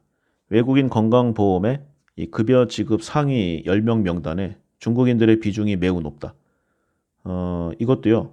2017년부터 2021년 7월 말까지 건보공단의 이 자료를 보면은 국내 외국인 건강보험 가입자 현황 자료에서 혈우병을 앓는 어떤 중국인이 32억 9,500만 원의 진료를 받았고 본인 부담금을 3억 3천만 원 받은 내용이 있습니다. 이 한 건만 보면은 뭐 소위 말해서 열 받을 수도 있어요. 중국인이 한국에 와서 한국 건강보험 재정을 해친다. 그런데 건강보험이라는 게 당연히 이럴 때 쓰려고 만드는 겁니다. 이게 중국인이었다고 이렇게 말하면 안 되죠. 그러면 아까 이야기한 대로 우리나라가 2017년부터 2020년까지 4년 동안 1조 4,095억 원의 흑자를 냈다고 했잖아요. 그럼 이 돈도 돌려줘야죠. 그런데 이런 사실은 숨기고 이런 특정의 이 사례를 갖고 이제 좀 증오의 정치를 하는 겁니다. 중국인이라는 국적을 제목에 앞세워서 건강보험 재정이 새고 있다. 낭비되고 있다. 이런 기사가 쏟아졌습니다. 건강보험은 아픈 사람이면 누구나 최소한의 비용으로 치료를 받을 수 있어야 한다는 사회적 합의가 필요합니다. 이걸 기반으로 만들어진 제도죠. 물론 이 한 사람에게 30억 돈 이상이 갔다는 건 저도 사실 뭐 기분이 좋진 않지만 굳이 이런 사례를 끄집어내서 과연 무엇을 목적으로 하는가 한번 잘 생각해 봐야 할 것입니다. 말 나온 김에 이것도 볼까요?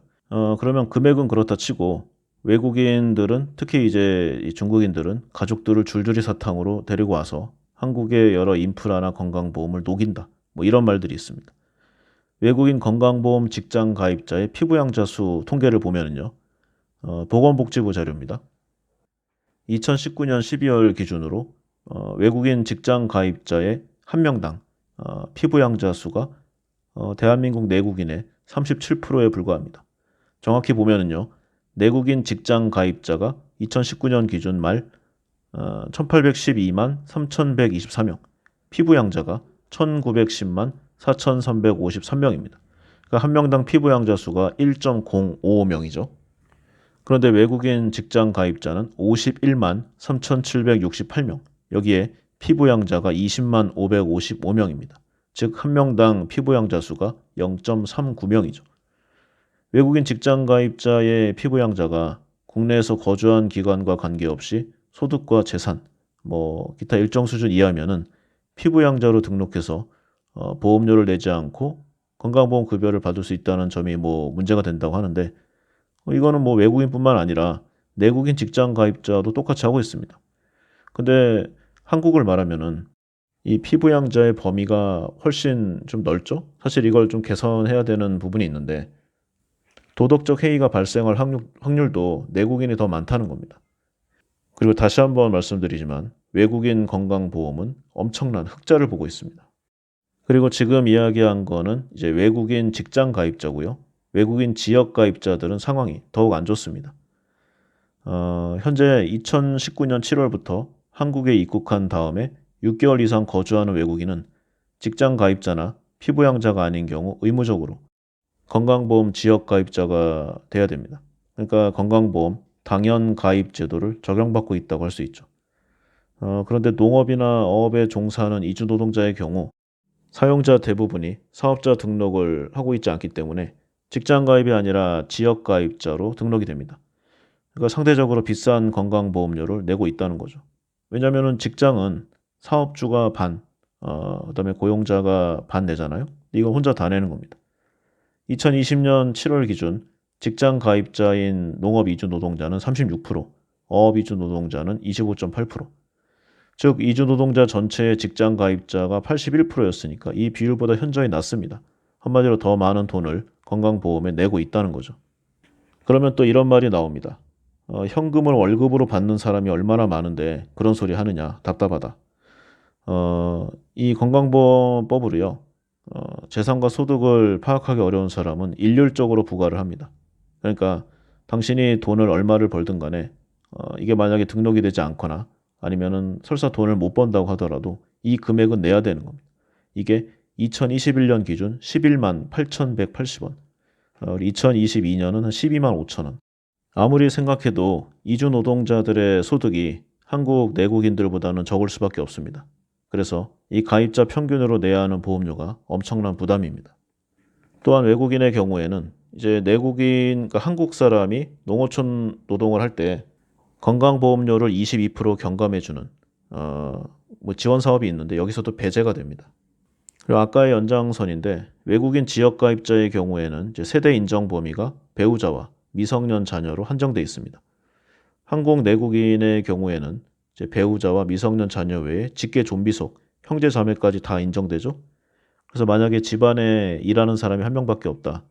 그러면 가능한 한 모든 식구들을 이제 직장 가입자 밑으로 줄줄이 사탕으로 이제 등록시키는 이제 그런 일들이 비일비재합니다.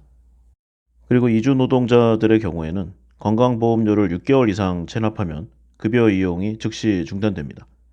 급여 혜택을 다시 받으려면 체납된 보험료를 완납해야 하고요. 이 이주 노동자가 급여 제한 기간에 받은 보험급여는 바로 환수가 됩니다. 이에 반해 내국인은 직장 및 지역 가입자의 경우 체납 횟수가 6회 미만이거나 또는 분할 납부 승인을 받고 한 번이라도 보험료를 납부하게 되면 보험급여 혜택을 받을 수가 있는데요. 이런 점에 비춰보면 외국인들이 훨씬 열악한 상황에 처해 있음을 알 수 있습니다. 물론 저도 대한민국 국민이니까요. 우리의 제도를 대한민국 국민에게 좀 더 유리하게 한다는 거에 불만을 가질 이유는 없습니다. 다만 특정 사람들이 내국인에 비해서 외국인들에게 너무나 많은 혜택을 주고 있다. 특히 이제 중국 동포, 조선족 이런 이제 집단들에게 너무 많은 좀 과도한 혜택을 부여하고 있다. 이런 내용은 사실이 아니라는 점을 좀 이야기하고 싶은 거죠. 이런 종합적인 내용을 이제 보면은요. 외국인들은 한국의 건강보험에서 혜택을 받기보다는 기여를 더 많이 하고 있고 그 받는 혜택에서도 내국인들보다 상대적으로 많이 불리한 상황에 처해 있다고 할 수 있습니다. 이건 팩트죠. 그런데 왜 이러한 좀 말들이 나오는가? 바로 혐오 정서에 기대서 사실과 맞지 않은 이 포퓰리즘적 주장을 펼치고 있는 사람들이 많기 때문입니다. 그리고 영화라던가 각종 좀 문화적인 장치를 통해서도 이런 내용들이 좀 확대 재생산되고 있는 게 있어요. 예를 들어서 보면은 이제 끔찍한 사건에 시민들이 이제 좀 충격적이란 좀 반응을 보이는 이제 그런 사건들에 조선족을 끼워 넣습니다. 물론 당연히 초강력 범죄 사건도 있고요. 정말 사람이 사람에게 할 수 있을까 싶을 정도의 끔찍한 그런 잔혹무도한 그런 범죄들도 있습니다. 현재 한국에 이제 중국 동포 조선족이 대략 한 200만 명 플러스 마이너스. 당연하게 여기에 악당, 범죄자 없을 리가 없겠죠. 어, 이 조선족 포비아를 좀 만들어내서 유포하는 사람들. 좀 어떻게 될지 참 고민이에요. 전반적으로 한국 사회에서 요즘은 조금 줄어들었지만 이 조선족은 강력 범죄자 이런 인식이 좀 상당 부분 있는 것 같습니다. 최근 몇 년 동안 이 조선족의 강력 범죄가 수차례 이 반복돼서 여러 좀 매체를 통해서 확대 재생산된 경우가 있잖아요. 그렇다고 사건이 없었다는 건 아닙니다. 예를 들어서 2012년 같은 경우에는 이제 오원춘 사건, 2014년에는 이제 박춘봉 사건, 이게 사람을 토막내서 살해한 사건이잖아요. 정말 끔찍한 일이었습니다. 그런데 이런 사건들은 내국인에 의해서도 저질러지는 경우가 많아요. 그런데 그러면 비난을 할 거면 어떤 범죄에 대한 비난을 할 거면 같이 해야 되는데 조선족이 타깃이 됩니다. 예를 들어서요. 한국에 들어와 있는 러시아 범죄 집단. 좀 끔찍합니다. 베트남 쪽도 마찬가지고요. 그런데 이 조선족들이 여기에 범죄가 타깃이 되는 겁니다. 어, 보통 이제 강력 사건이 벌어지면은 이제 특정 지역에서는 이제 범인이 조선족이 아닌지를 먼저 의심하는 이제 그런 경우도 있었다고 해요. 한국 영화 같은 데서 이제 그려지는 조선족의 부정적인 모습, 이런 것도 이런 안 좋은 인식에 큰 영향을 미쳤습니다. 상당수 영화에서 이 조선족은 강력 범죄를 일으키는 범죄자로 많이 등장하죠. 구체적인 영화명을 말하긴 그러니까요. 보통 아주 극악무도한 조직폭력배 아니면 살인 청부업자, 킬러 이런 식으로 많이 그려지고 있습니다. 그리고 특히 조선족들이 많이 거주하는 이제 특정 동네는 수시로 칼부림이 일어나는 초강력 범죄 구역으로 묘사되는 이런 케이스도 많죠. 그러면 이런 것들은 사실인가? 실제로 국내 외국인 범죄자 가운데 이제 중국 관련 여기 범죄자 수가 가장 많은 것은 사실입니다. 자료는요. 한국의 범죄 현상과 형사정책 2020 이 자료를 보면은요. 2015년부터 2019년까지 외국인 이제 피의자의 검거 인원은 17만 9천 명 정도였습니다. 이 중에 중국인이 9만 8,500명, 대략 55% 정도죠. 그래서 이 통계치를 보고 국내에서 범죄를 저지른 외국인 중 절반 이상이 중국인이다, 조선족이다, 이런 말들이 많았습니다. 그러니까 이걸 좀 안 좋게 표현해서 범죄 저지르는 사람 둘 중 하나는 조선족이다. 이런 식으로 이제 몰아가는 겁니다. 그런데 국내 체류하고 있는 외국인 중에 이 중국계가 가장 많다는 점을 고려해야 합니다. 2020년에 한 203만 명, 5만 명 정도였고요. 지금은 이제 더 많아졌겠죠. 그리고 중국 국적이라고 해서 모두 조선족도 아닙니다. 중국인 중에 한 78% 정도를 이제 조선족으로 추정하고 있는데 정확하진 않죠. 그래서 여기서는 가장 최근이기도 하고 가장 통계치가 명확한 인구 10만 명당 범죄자 검거 인원 지수를 한번 보도록 하겠습니다. 이게 국가별로 체류 인구수가 다르니까 거주 외국인 인구 추정치를 기준으로 이제 각국 출신들의 범죄율을 비교한 개념입니다. 2020년을 기준으로 해서요. 인구 10만 명당 범죄자 검거 인원 지수가 가장 높은 나라는 파키스탄이었습니다. 이렇게 말하면 또 파키스탄 사람들을 또 뭐라고 할 수 있으니까 좀 그렇긴 한데 이거는 사실이에요. 그 다음으로 몽골, 러시아, 키르기스탄, 우즈베키스탄, 태국, 이 다음에 이제 중국입니다. 즉 인구 10만 명당 범죄자는 파키스탄이 2196명으로 1등이고요.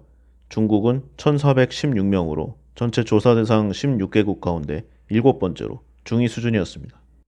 심지어 내 외국인 전체로 보면은 이제 내국인, 그러니까 대한민국이죠. 이 인구 10만 명당 검거 인원 지수는 2,988명, 거의 3,000명인데 외국인 평균치보다 2배 이상 높았습니다. 이 중국보다는 2배 이상 높다고 할 수 있는 거죠. 인구 대비로 봤을 때도 한국인 범죄자가 훨씬 많았다는 얘기입니다. 이렇게 사실을 따져보면은 실제로 대한민국이 이 중국계의 동포들, 조선족들에게 별로 혜택을 베푸는 것은 없습니다.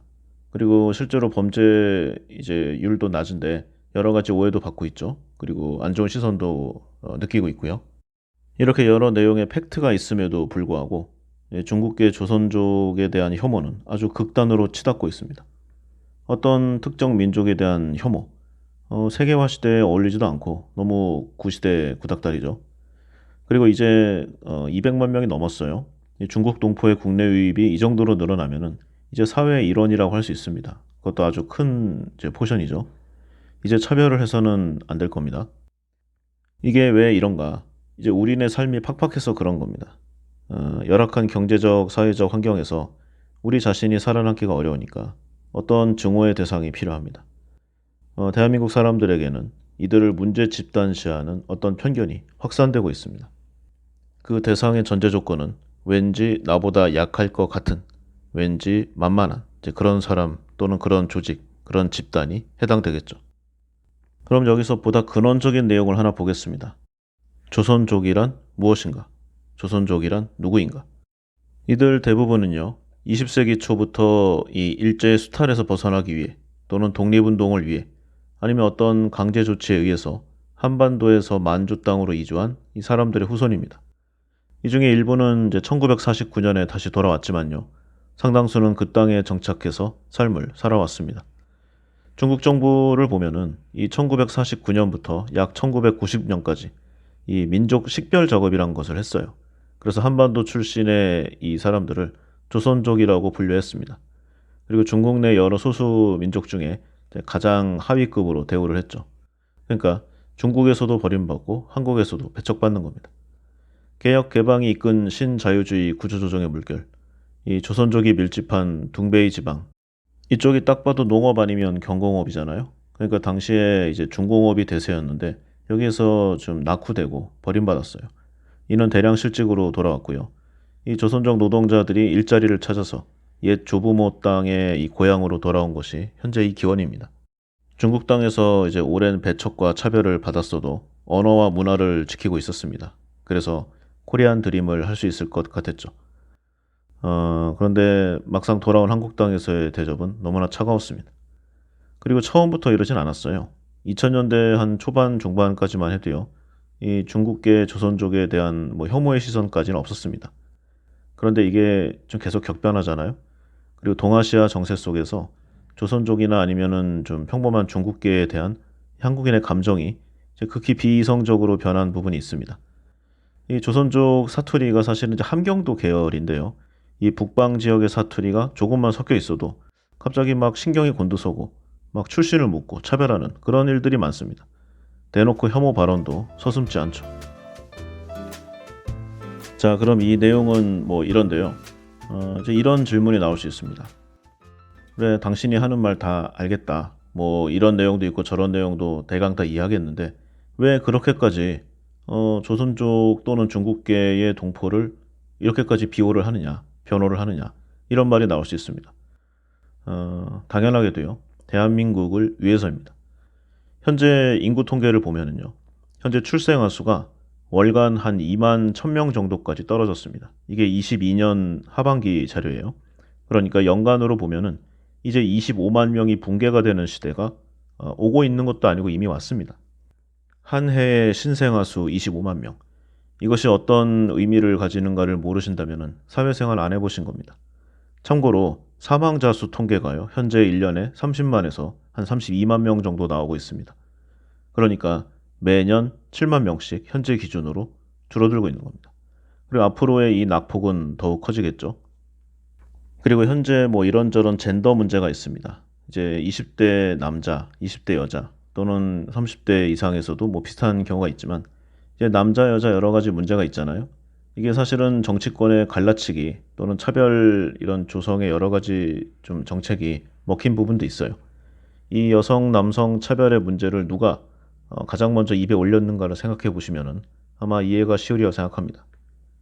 그리고 여기에 계속 연결이 됩니다. 예를 들어서 군대를 보면은요. 참고로 저희 때가 이제 한 해에 신생아가 100만 명이 넘었습니다. 근데 우수리 떼고 100만이라고 치고요. 이렇게 100만 명이 태어날 때 국방을 60만 명으로 막았습니다. 현재는 이제 뭐 여러 좀 차세대 군 또는 이제 군 통합, 차세대 군 정비화 이런 여러 사업을 통해서 한 30 몇만 명 정도로 가능한 상황이고요. 어떻게 잘 쥐어짜면은 한 20만 후반대로도 가능하다고는 합니다. 그러면은 대략 한 27, 8만 명 잡고요. 현재 기준으로 태어나는 신생아 수가 25만 명, 6만 명 정도입니다. 그러니까 빵꾸예요. 근데 여기에는 미스가 있죠. 왜냐면은 신생아가 전부 성인이 되지 않습니다. 아무리 현재 의학과 뭐 기초 이런 보건이 좋아도 사망하는 이제 신생아가 있고요. 그리고 이거는 남녀를 합친 거잖아요. 그러니까 5대5의 비율만 잡아도 남자 기준으로 한 13만 명, 후하게 쳐줘도 이 정도입니다. 그러면 27, 8만 명이 필요한데 한 13, 4만 명이 남자라고 치면은 벌써 2분의 1이 없어지는 겁니다. 자연스럽게 여성 징병의 문제가 대두가 될 겁니다. 앞으로는 여자도 군대 가야 됩니다. 그리고 국가에서 가장 필요한 국방의 문제 이 정도면은 사회 전체적으로 사람이 계속 빵꾸가 펑펑 납니다. 그러면은요, 만약에 우리가 이 조선족이나 아니면은 기타 한국계를 이제 괄시를 한다, 차별을 한다. 그래서 이 사람들이 적응을 못 한다. 그럼 떠나겠죠? 지금 전 세계적으로 노동자가 귀해지고 있습니다. 한마디로 일할 사람이 부족한 거예요. 그러면은 한국보다 뭐 당장 더 페이를 많이 주는 나라라던가 아니면은 적어도 차별이 없는 곳으로 갈 수가 있습니다. 그러면은 대한민국은 어떻게 해야 되느냐? 이제는 아예 연관이 없는 정말 우리와 전혀 접점이 없는 중동, 아프리카 이런 쪽에서 더욱 비싼 대가와 옵션을 제공하고 그야말로 읍소의 읍소를 통해서 사람을 데려와야 하는 경제학적으로 생산 가능 인원을 모셔와야 하는 이제 그런 상황에 처해하게 되는 겁니다. 그럼 우리가 항상 이럴 때 얘기하는 것이 일본입니다. 일본이 이제 오랜 기간 저출산 고령화로 심각한 사회 문제를 겪었잖아요. 실제로 전 세계 주요국 가운데 전쟁 등의 스페셜한 요인을 제외하고 그냥 자연스레 인구가 줄어든 첫 번째 선진국입니다. 일본의 인구가 공식적으로 줄어들기 시작한 것이 2011년 정도. 이때 한 1점 몇 프로가 줄어들었는데요. 이게 2021, 2022년까지 해서 11년, 12년 연속 인구가 줄었습니다. 보통 잃어버린 30년이라고 하는데 일본 경제가 30년간 제자리 걸음한 이유 중에 하나도 이 인구 정체와 감소가 가장 큰 이유로 꼽힙니다. 일본의 사례에서 보듯이요. 보통 생산 가능 인구가 꺾이면 나라의 성장도 꺾입니다. 사실 일본의 감소는 뭐 예전부터 예견이 됐죠. 이 여성 한 명이 평생 낳을 것으로 예상되는 자녀 수를 이제 합계 출산율이라고 말합니다. 일본의 이 합계 출산율이 1975년에 2명이었고요. 1980년대 후반에는 1.5명, 그리고 2005년에 1.26명까지 떨어졌습니다. 이렇게 가면 일본이 소멸된다고 난리가 났었죠. 그런데 이게 올라가요. 2015년이 됐을 때 1.45명으로 상승했고요. 코로나19가 닥친 해에도 1.3명을 유지했습니다. 물론 이 정도가 돼도 인구가 주는 것은 마찬가지예요. 유엔 기준으로 보면 일본의 출산율이 소폭 상승해서 이제 2060년대 정도 되면은 1.5명대까지 높아질 것으로 예상되고 있습니다. 한국은 일본과 달라요. 출산율이 전 세계적으로 그 유례를 찾을 수 없을 정도로 추락하고 있습니다. 2000년 정도만 하더라도요. 한국의 출산율은 1.48명, 당시 일본이 1.37명이었으니까 한국이 더 높았어요. 그런데 2018년 기준으로는 0.98명으로 세계에서 좀 OECD 기준으로는 이제 처음으로 한 명 아래로 떨어졌습니다. 이게 2021년에는 0.81명, 그리고 현재는 이제 한 0.7명까지 떨어졌어요. 가히 인구 소멸, 국가 멸망 단계에 들어갔다고 할 수 있습니다. 이 말씀을 드리고자 합니다. 보통 보면 예전에 한국인이 이제 미국에 많이 이민을 갔잖아요. 우리도 어려울 때가 있었으니까. 뭐 지금도 가히 좋은 건 아니지만요. 한국 사람이 미국으로 가서 열심히 삽니다. 그리고 자녀를 낳죠. 그러면 미국 땅에서 태어난 자녀는 자신을 미국인이라고 생각할까요? 한국인이라고 생각할까요? 처음 1세대는 아무리 미국 땅에서 일하고 있고 설사 국적을 바꾸더라도 그 마음속에 네이티브 뿌리는 한국인이라고 생각합니다. 그런데 거기서 태어난 자녀들은 미국인이라고 생각하죠. 인간은 기본적으로 속지주의의 정신세계를 갖는다고 합니다. 그러니까 내가 어떤 인종의 어떤 사람이든 간에 태어난 곳의 정체성을 따라간다는 겁니다. 이렇게 생각해 보시면 되죠. 보통 예전에 뭐 출산 원정이다 뭐 이런 비난이 있었어요. 지금은 이걸 좀 많이 막아놨지만 어, 좀 심각하게 얘기해서 미국으로 가는 비행기 안에서 이제 자녀가 태어나도 그걸 미국인으로 인정하는 겁니다. 미국 연공까지 해야 되는지는 좀 기억이 잘 안 나는데 그렇게까지 이제 속지주의를 채택하는 거죠. 이걸 반대로 생각하면 됩니다. 이 사람들 중에 이런 얘기를 하는 사람들이 있어요. 자신들이 지금까지 살면서 만난 이 중국계 동포, 이 조선족 중에 가장 나쁘고 지독한 사람의 예를 들면서 이쪽 사람들은 함께 일할 수 없어, 신뢰할 수 없어, 이런 말을 뭐 달고 다는 사람들이 있습니다. 물론 각각의 개별적인 경험을 보면 그럴 수 있죠. 그런데 뭐 우리가 지금까지 살아오면서 만난 한국 사람들은 다 좋았습니까? 저도 지독한 사람, 한국 사람들 많이 봤습니다. 그리고 개인적으로는 저도 이 조선족 출신의 안 좋은 사람들 몇 명 봤어요. 굉장히 심한 사람들도 있었습니다.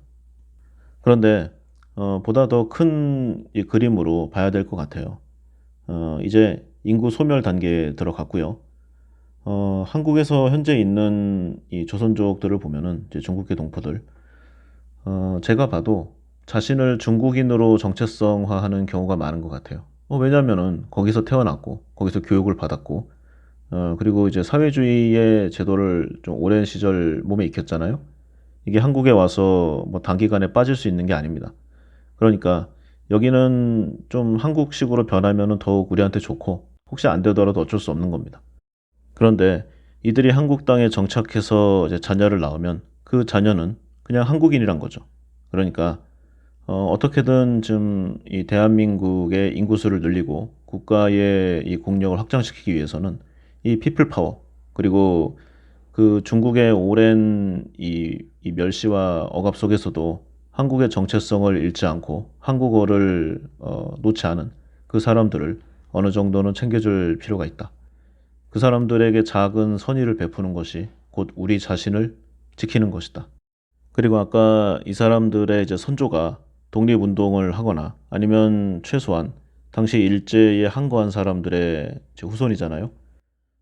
나라가 어려울 때 나라를 위해서 무엇이라도 한 사람의 후손들을 만약에 제대로 대접하지 않는다.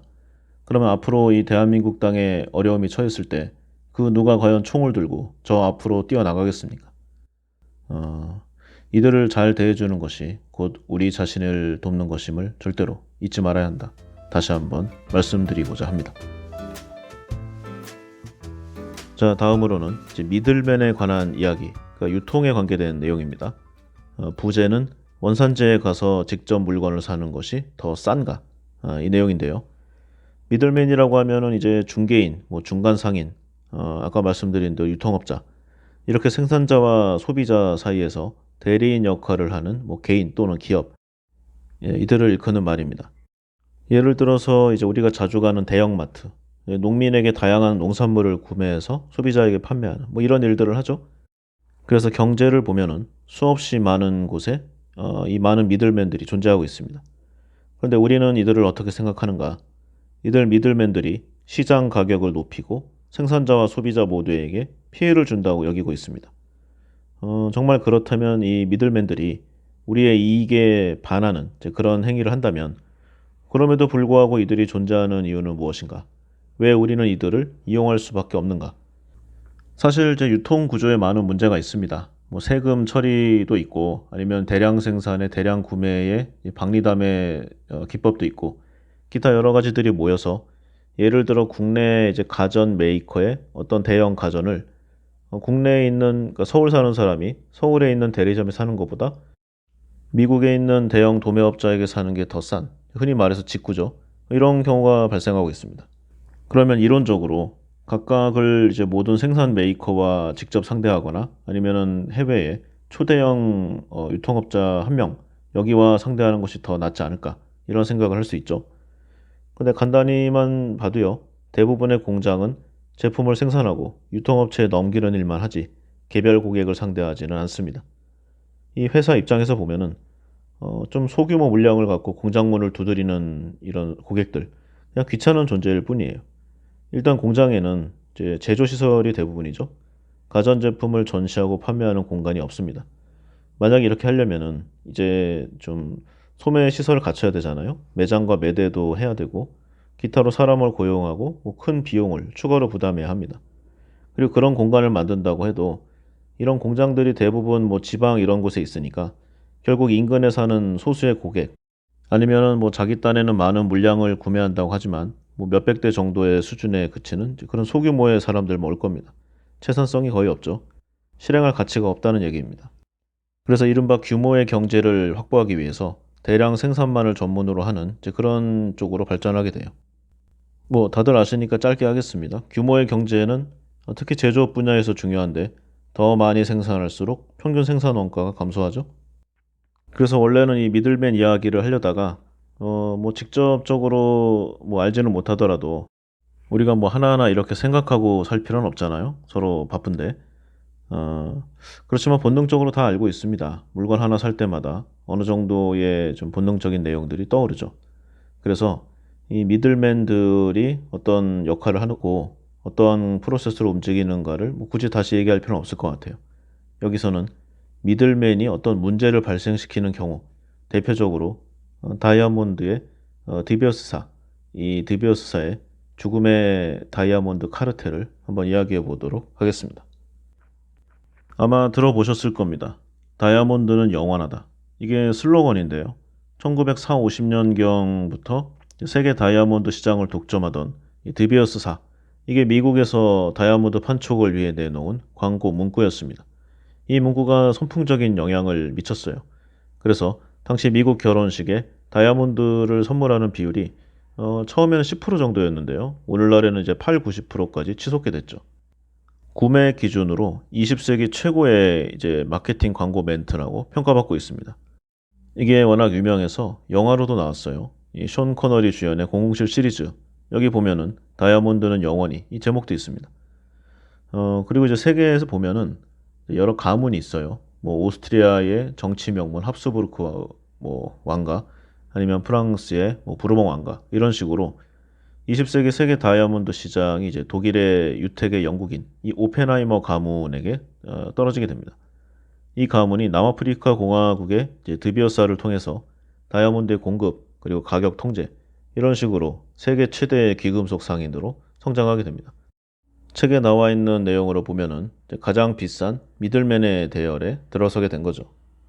잠깐 그 유래를 보면은요. 이 가문의 원조는 어니스트 오펜하이머, 이 1880년에 태어난 사람입니다.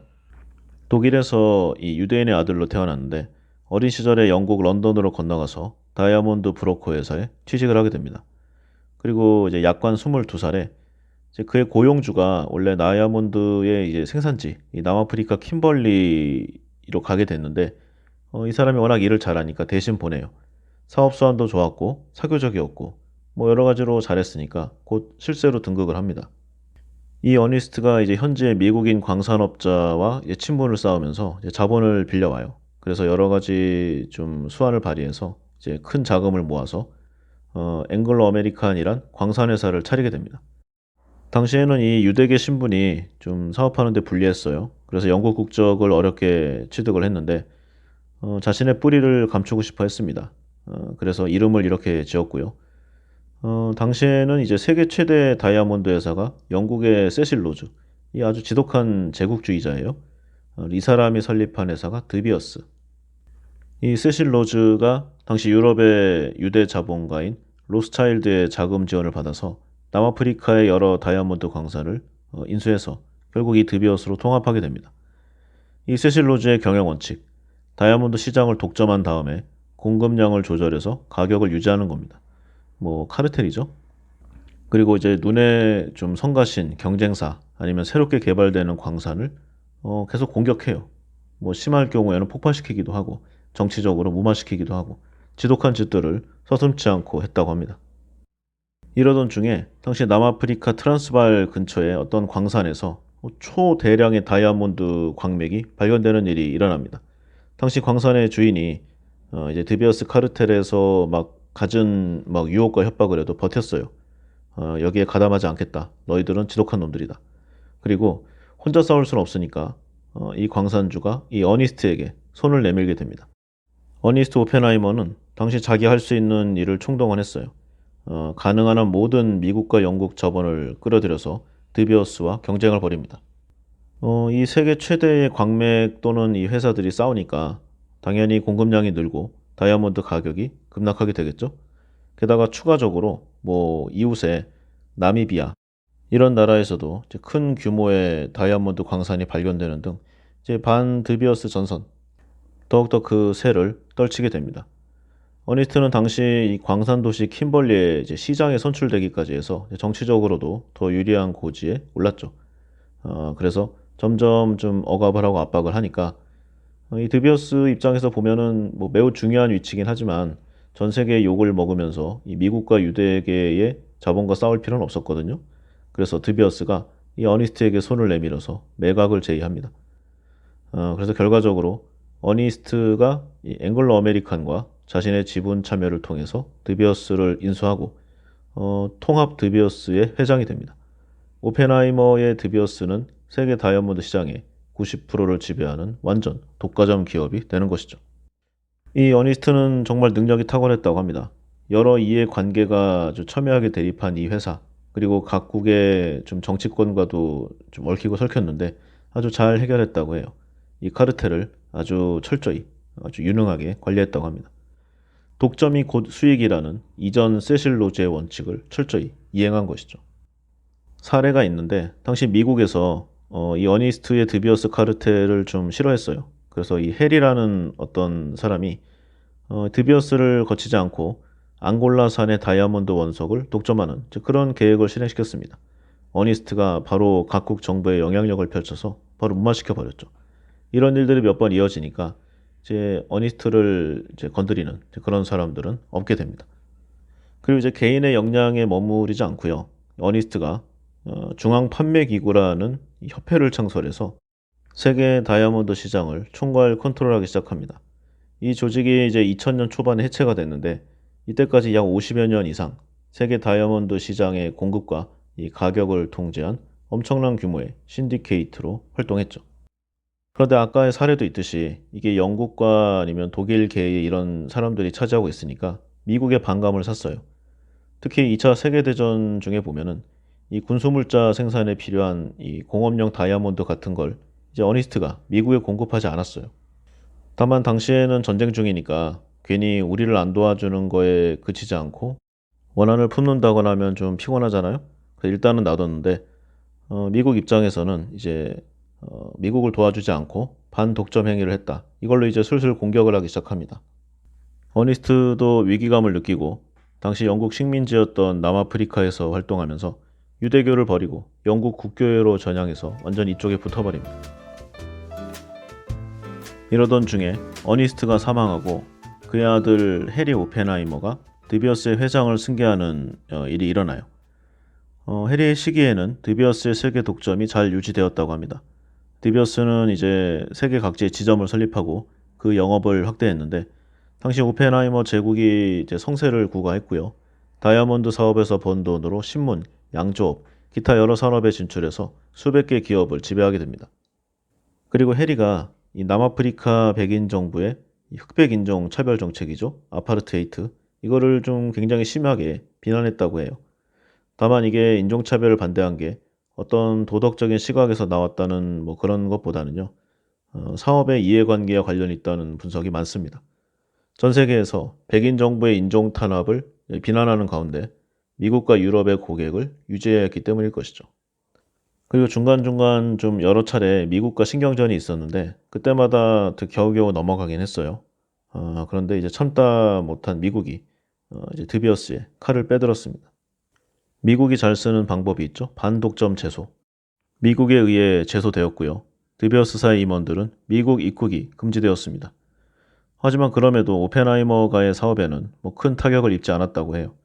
워낙 이게 유명하니까 고객들이 그들을 찾아왔습니다. 그러니까 팔러 가지 않아도 됐다는 거죠. 큰 지장이 없었어요. 그래서 1970년대 중후반까지 이 앵글로 아메리칸 그리고 드비어스 남아프리카 공화국 전체 GDP의 10% 그리고 수출의 30%를 차지하는 어마무시한 생산량을 보여줍니다. 자, 뭐 여기까지 하면은 그러면 뭐 사업 아닌가 보통 어떤 사업이든 잘 되면 뭐 그 정도의 트러블은 있기 마련이고, 인수합병도 뭐 그 정도는 있는데 뭐가 문제인가? 이 블러드 다이아몬드라는 말이 있죠.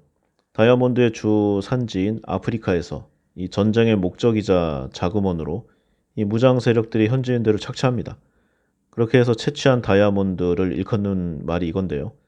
주로 시에라리온, 이 주변에서 이 참상과 이를 알면서도 다이아몬드 원석을 사들여서 참혹한 전쟁을 후원한 드비어스, 기타 유럽 다이아몬드 카르텔들의 행태를 이제 말한 이름입니다. 지독한 일들이 많았습니다.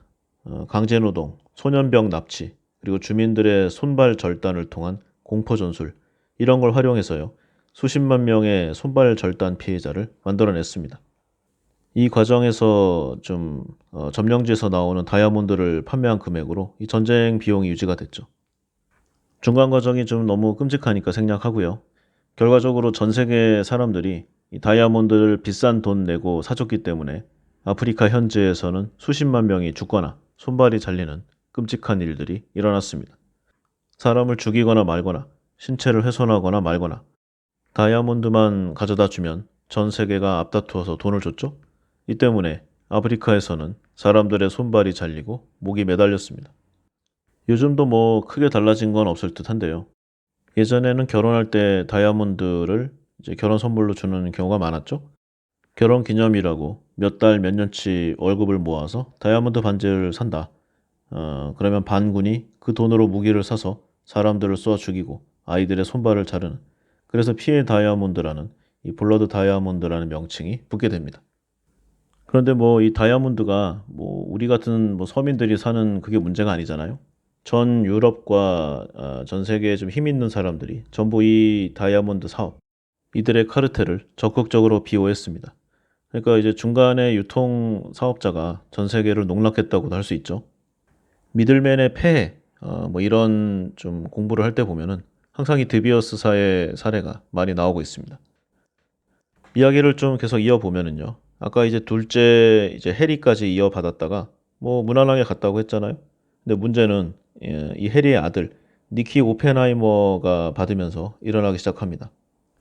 오펜하이머가의 3대째인 니키의 시대가 오자 이 드비어스의 다이아몬드 독점도 끝나가고 있었습니다. 1990년대에 러시아에서 다이아몬드가 대량으로 생산되었기 때문이죠. 그리고 당시 호주와 캐나다 같은 데서 이제 새로 엄청난 사이즈의 다이아몬드 광산이 개발됐어요. 이들은 이 드비어스 신디케이트에 참여하기를 거부했죠. 당연히 드비어스는 이런저런 내용으로 정치적 또는 물리적 협박과 압력을 넣었지만 이 호주와 캐나다를 보면은 사실상 미국의 맹방이잖아요. 당시만 해도 이 드비어스의 파워가 좋았는데 이들이 뭘 믿고 드비어스와 싸우기를 주저하지 않았을까? 저는 당연히 뭐 개인적인 생각이지만 이 뒤에 미국 정부가 있었다고 생각합니다. 그래서 이제 가격 경쟁이 일어납니다. 드비어스는 이 카르텔 밖에서 쏟아져 나오는 이 저가의 물량을 매입할 수밖에 없어요.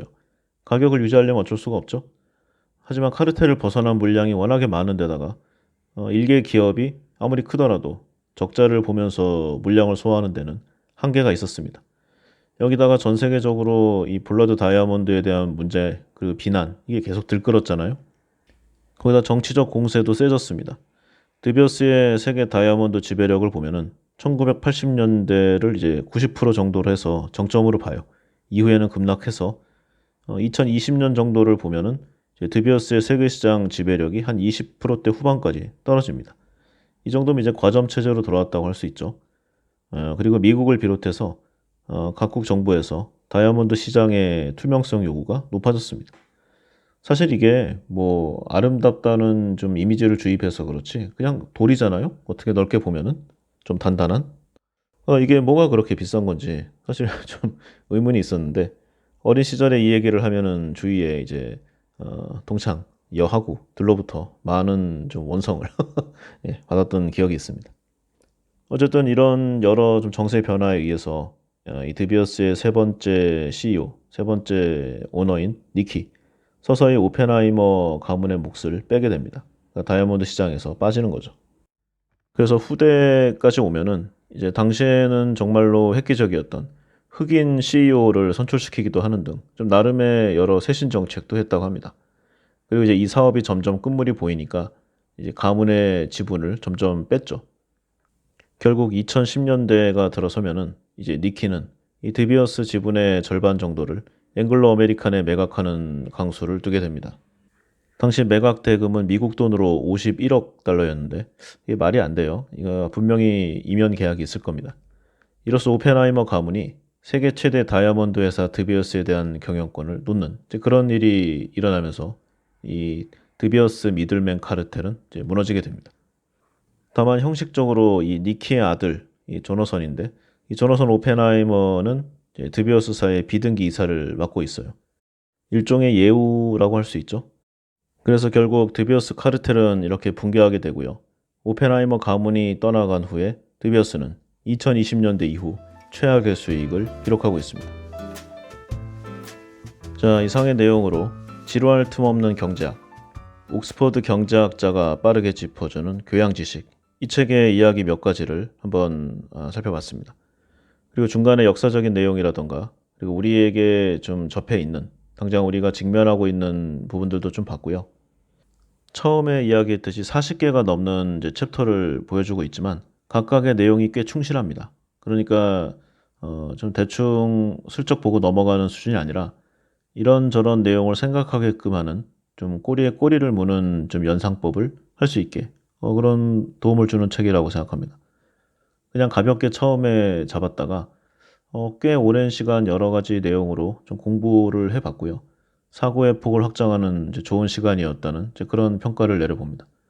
결론적으로 시간이 되신다면 꼭 구입하셔서 한번 읽어보시기를 권해드립니다. 예, 오늘은 여기까지 하겠습니다. 감사합니다.